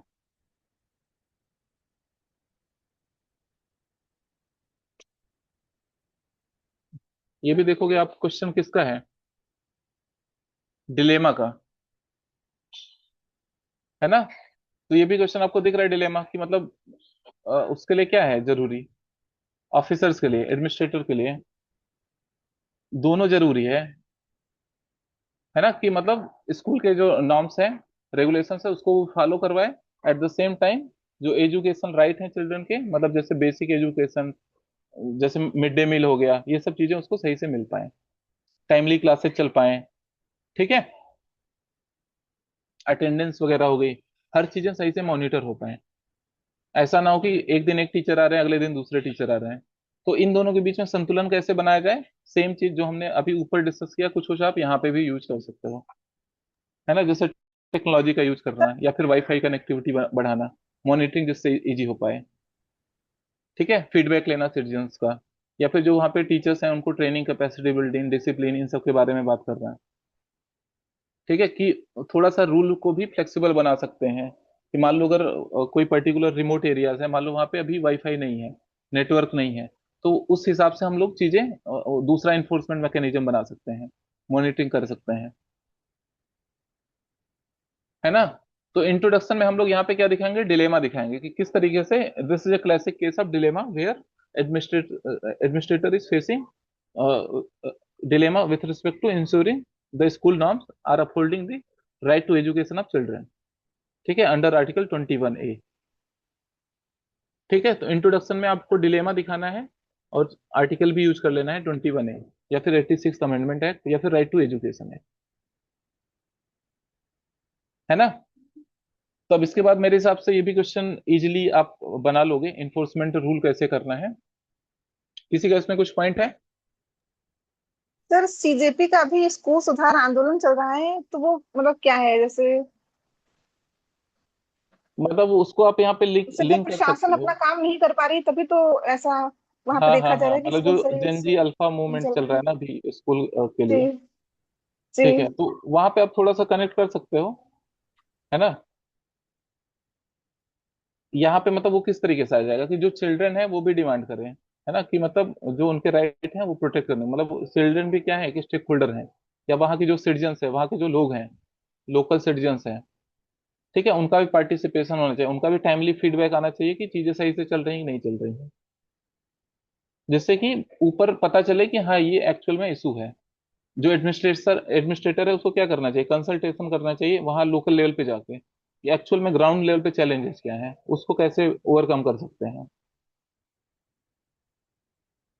ठीक है, टेम्पोररी फ्लेक्सिबिलिटी भी दे सकता है कि जब तक चीजें, मान लो टेक्नोलॉजी अगर वहाँ पे नहीं है, वाईफाई नहीं है, तब तक हम लोग, मान लो कंप्यूटर लैब नहीं है, तो टेम्पोररी फ्लेक्सिबिलिटी दे सकते हैं। ठीक है, जब तक हम लोग उसको मतलब जो हम लोग रिकंस्ट्रक्शन वाली बात करते हैं, या फिर जो लूप होल्स हैं उसको जब तक ब्रिज नहीं कर पा रहे हैं। ठीक है, तो स्टेक होल्डर पार्टिसिपेशन यहाँ पे जरूरी है, कि मतलब टीचर से आपको कंसल्ट करना होगा। इवन आप शुरुआत ऐसे ही कर सकते हो कि सबसे पहले आपको समझना होगा कि एक्चुअल में जेन्युइन इशू क्या है रिमोट एरियाज में। आप वहाँ पे टीचर से मिल सकते हो, उनका पर्सपेक्टिव देखो क्या है, चिल्ड्रन से मिलो, चिल्ड्रन का पर्सपेक्टिव देखो क्या है, फिर आप जो वहाँ के लोकल हैं उनसे मिलो, पेरेंट्स से मिलो। तो यहाँ पे आप जैसे पहला पॉइंट लिखो, एक छोटा सा डायग्राम भी बना सकते हो कि stakeholder in this case. ठीक है, चिल्ड्रन हो गए, पेरेंट्स हो गए, और यहाँ पे कौन हो गए, और मान लो टीचर हो गए, है ना। ये तीन मेन स्टेक होल्डर हो गए, कि मतलब इनसे कंसल्टेशन करना जरूरी है, तब आप ग्राउंड रियलिटी समझ पाओगे। अब देखो ये वाला चीज क्या हम लोग करते थे, stakeholder generally case study में बनाते थे, बट अब हो सकता है बहुत लोग नहीं बनाए होंगे, है ना। लेकिन जहाँ पे इस टाइप का केस स्टडी आ रहा है वहां पे स्टेक होल्डर अप्रोच यूज करना जरूरी है, और थोड़ा सा आप स्टेक होल्डर ऐसे दिखा सकते हो। ठीक है, बट मेरे हिसाब से मैक्सिमम लोग ये चीज नहीं किए होंगे, क्योंकि वो उनको लगेगा कि ये बस केवल केस स्टडी में करना होता है। बट इस बार यूपीएससी ने फर्स्ट टाइम किया है, हो सकता है नेक्स्ट टाइम लोग इसको इम्प्लीमेंट करना शुरू करें, है ना। बट कुछ लोग इसको एक्चुअल में इम्प्लीमेंट किए भी होंगे। तो यहाँ पे देखो आप मतलब बैलेंस बनाना है, तो आप दोनों चीज पे ध्यान दो, कि रूल को कैसे इन्फोर्स करना है ना, मॉनिटर इन्फोर्स कैसे हम लोग रूल को कर सकते हैं, मॉनिटर करने की जरूरत है, टेक्नोलॉजी को इंटीग्रेट करने की जरूरत है ना। मिनिमम स्टैंडर्ड तो इंश्योर करना है, फ्लेक्सिबिलिटी हम लोग देंगे, लेकिन एक मिनिमम स्टैंडर्ड इंश्योर करना है। स्टेक होल्डर का इसमें इन्वॉल्वमेंट बढ़ा सकते हैं, कि मतलब रेगुलर फीडबैक लें, पेरेंट्स का फीडबैक क्या है, सिटीजन्स का फीडबैक क्या है। ठीक है, या जो वहाँ पे लोकल्स हैं उनका फीडबैक क्या है, जैसे कि हम लोग जो मतलब जो पर्सन इन्वॉल्व हैं रूल्स के इन्फोर्समेंट में, जो मतलब रूल को फॉलो नहीं कर रहे हैं, या फिर सिटीजन्स के राइट को वायलेट कर रहे हैं विथ रिस्पेक्ट टू एजुकेशन, उनको अकाउंटेबल बनाया जा सके। ठीक है, इंफ्रास्ट्रक्चर भी इंप्रूव करने की जरूरत है, school infrastructure in remote areas, connectivity issue हो सकता है, कनेक्टिविटी बढ़ाने की जरूरत है। रोड हम लोग इसकी बात कर सकते हैं, रोड वगैरह की, है ना। और हम लोग थोड़ा सा रेगुलर ट्रेनिंग वगैरह की भी बात कर सकते हैं, कि टीचर मान लो, अगर मान लो जैसे कई बार हो सकता है कि मतलब कुछ रिमोट एरिया, मान लो हम लोग हिली एरियाज का एग्जांपल ले लिए, हो सकता है वहां पे कुछ एवलांचेज हो गए या कुछ डिजास्टर हो गए, उस सिचुएशन में टीचर को किस तरीके से पढ़ाना है, हो सकता है मतलब उसको थोड़ा सा टेक्नोलॉजी के बारे में सिखाओ कि मतलब ऑनलाइन टीचिंग कैसे कर सकते हैं, टेली एजुकेशन। ठीक है, कि मतलब ऐसा ना हो कि क्लास मतलब कक्षाएं बाधित हो जाएं, कुछ अगर ऐसा इवेंचुअलिटी होती है। ठीक है, कनेक्टिविटी की बात करो। ठीक है, तो ये हम लोग का हो गया ओवरऑल कैसे बैलेंस करना है ना, रूल को इन्फोर्स कैसे करना है, सिटीजन्स के राइट को कैसे इम्प्लीमेंट करना है, मतलब एजुकेशन राइट उनके फुलफिल हो पाए। ठीक है, तो थोड़ा बहुत हम लोग डिजिटल एजुकेशन की भी बात कर सकते हैं, है ना, कि मान लो अगर कभी कोई क्लास से चलने में दिक्कत हो रही है तो डिजिटल एजुकेशन, टेली एजुकेशन की बात कर सकते हो, है ना, या फिर ऑनलाइन आप मटेरियल भेज दिए व्हाट्सएप का यूज करके, या आप आज ये जो असाइनमेंट देना है आपने आपने ऑनलाइन भेज दिया और सभी बच्चे घर पे बैठ के ही असाइनमेंट कर रहे हैं। ठीक है, तो टेम्परेरी फ्लेक्सिबिलिटी उनके लिए हो सकता है। ठीक है, बट ओवरऑल हमको स्कूल इंफ्रास्ट्रक्चर कनेक्टिविटी जो स्पेसिफिक इश्यूज हैं उस स्कूल को लेके उसको ओवरकम करना होगा, जिससे कि हम लोग लॉन्ग टर्म में फुल फ्लेज जो स्कूल के नॉर्म्स है उसको इम्प्लीमेंट कर पाए। ठीक है, अब यहाँ पे जैसे आप इंट्रोडक्शन लिखने के बाद थोड़ा सा दिखा सकते हो इशूज इन स्कूल, है ना, मतलब ऐसे बस हल्का सा दिखा दो कि लर्निंग पॉवर्टी है, एनरोलमेंट कम है ना, टीचर अटेंडेंस बता दो, या फिर ओवरऑल वहाँ पे आउटकम लेवल पे बात कर लो, है ना। जबकि वहीं हम लोग प्राइवेट सेक्टर में देखते हैं कितने अच्छे मतलब स्कूल्स हैं, वहाँ पे आपको आउटकम अच्छा दिखेगा, हालांकि यहाँ पे कैटेगराइज नहीं किया है, लेकिन गवर्नमेंट रेगुलेशन की बात कर रहा है, जनरली वो पब्लिक स्कूल की ही बात कर रहा है। तो हम थोड़ा सा बस जो एजुकेशन में चार पांच मेजर इश्यूज हैं उसको इंट्रोडक्शन के बाद हाईलाइट करके फिर हम लोग आएंगे बैलेंस पे, क्योंकि क्वेश्चन में एक हेडिंग है, हो सकता है 2 पेज आप फिल करोगे तो एक मोनोटोनिक मतलब लगेगा कि एक ही चीज बार बार लिख रहे हैं हम लोग, मतलब सेम चीज वे फॉरवर्ड ही बार बार आ रहा है ना। तो हल्का सा आप पहले स्कूल के इश्यूज बता दो कि क्या क्या इश्यूज हो सकते हैं रिमोट एरियाज में। ठीक है, या फिर ओवरऑल एजुकेशन को लेके क्या क्या इश्यूज हैं, फिर उसके बाद आप बताओ कि क्या कैसे हमको बैलेंस इंश्योर करने की जरूरत है। ठीक है, कई बार क्या होता है कि जो टीचर्स हैं उनको रूल्स ही नहीं पता है, उसके बारे में अवेयरनेस ही नहीं है, तो यहाँ पे अवेयरनेस और कैपेसिटी बिल्डिंग की भी जरूरत है टीचर्स के, मतलब जो टीचर्स ट्रेनिंग वाला एस्पेक्ट। अब हम लोग आते हैं क्वेश्चन नंबर 5B पे। यहाँ से थोड़ा सा हम लोग बस स्ट्रक्चर समझ लेते हैं, नहीं तो टाइम ज्यादा चला जाएगा।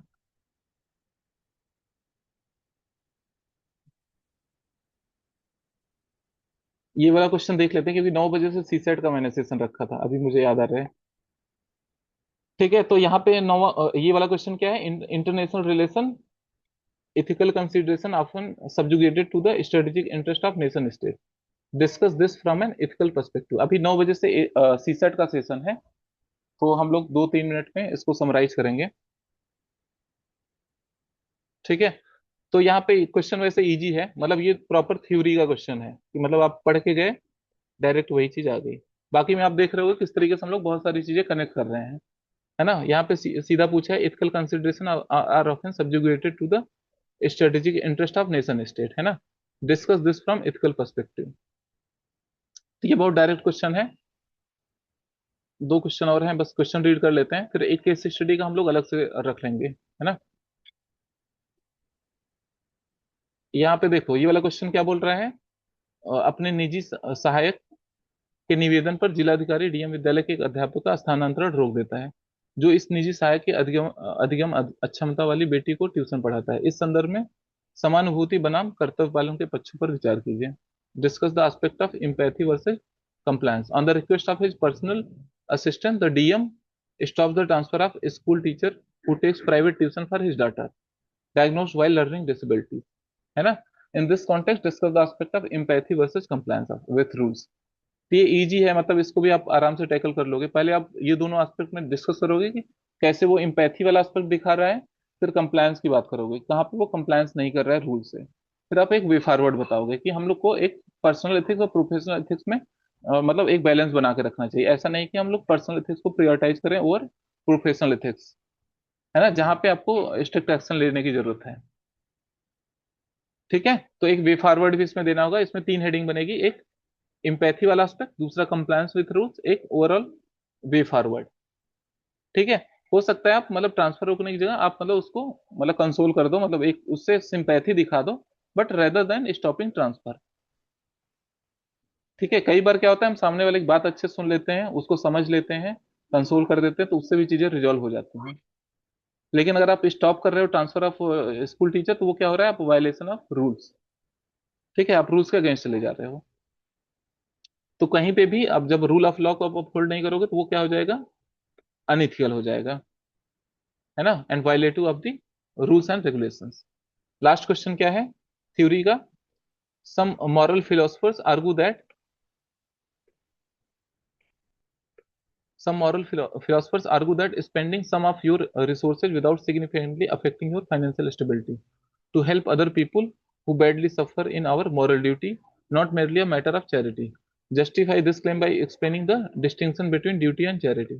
अब एक्चुअल क्वेश्चन मान लो अगर टाइम का आपके पास लैक है, तो डायरेक्ट आप distinction between duty and charity की बात करो, है ना। अदरवाइज अगर टाइम है तो एक बार पूरा रीड कर लो। कुछ नीतिवाद दार्शनिकों का तर्क है कि जो आर्थिक रूप से अत्यंत कमजोर हैं, उनके लिए अपनी आर्थिक स्थिति को विशेष रूप से प्रभावित किए बगैर अपने संसाधनों में से कुछ खर्च करना सिर्फ परोपकार नहीं, हमारी नैतिक कर्तव्य है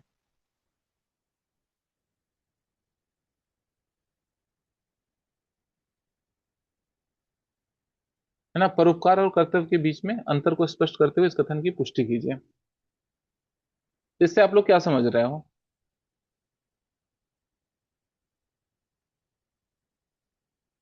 anyone?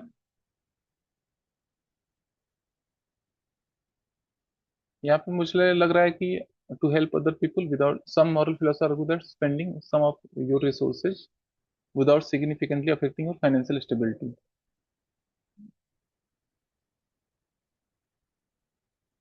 To help others who badly suffer is or not merely a matter of charity. इससे आप लोग क्या समझ रहे हो, कोई बताना चाहेगा इसमें?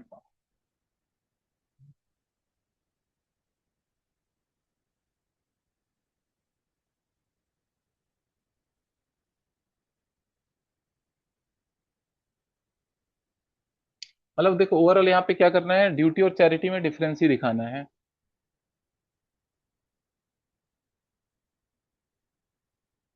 ना। कि मतलब ड्यूटी क्या हो सकता है कि मतलब आपका एक रीजनेबल लिमिट रहता है कि मतलब आप कितना फाइनेंशियल हेल्प किसी का कर पाओ, है ना। बट चैरिटी मतलब डिफरेंस ही, ड्यूटी कई बार क्या दिखाता है आपको, एक मिनट बस। इसमें ओवरऑल हम लोग क्या दिखाएंगे, दोनों में डिफरेंस है ना, ड्यूटी और चैरिटी में डिफरेंस है, क्वेश्चन का मेन यही है। ड्यूटी क्या होता है, कई बार आपके पास रिसोर्सेज कांस्टेंट हैं, लेकिन अगर आपको लग रहा है कि मतलब कुछ लोग का इंटरेस्ट मेरे से ज्यादा जरूरी है, मतलब हो सकता है वो वल्नरेबल सेक्शंस हो, तो वहां पे आपको हेल्प करना चाहिए। चैरिटी में क्या होता है कि आप मतलब पहले अपना पर्सनल इंटरेस्ट देखते हो, कि मतलब अपना इंटरेस्ट कंप्रोमाइज नहीं करोगे। जब आपके पास सरप्लस रहता है तो आप उसमें से ट्रांसफर करते हो। यहाँ पे क्या है, आपके पास सरप्लस है, आप उसमें से बाकी लोग को दे रहे हो। बट यहाँ पे क्या है, हो सकता है आपके पास सरप्लस हो सकता है नहीं भी हो, नॉट अ सरप्लस में हो सकता है आपके पास कुछ ही वेल्थ हो, लेकिन आप उसमें से भी ट्रांसफर कर रहे हो जरूरतमंद को, है ना। तो यहाँ पे ये दोनों में डिफरेंस हो जाता है ड्यूटी और चैरिटी में। इस क्वेश्चन को हम लोग थोड़ा बाद में और डिटेल में देखेंगे, 9 बजे से सीसेट का सेशन है। तो अभी फिलहाल हम लोग कंक्लूड करते हैं, और केस स्टडी और एक दो क्वेश्चन जो लास्ट के बच्चे हैं डिटेल डिस्कशन, उसको हम लोग एक सेशन और रख लेंगे, ठीक है।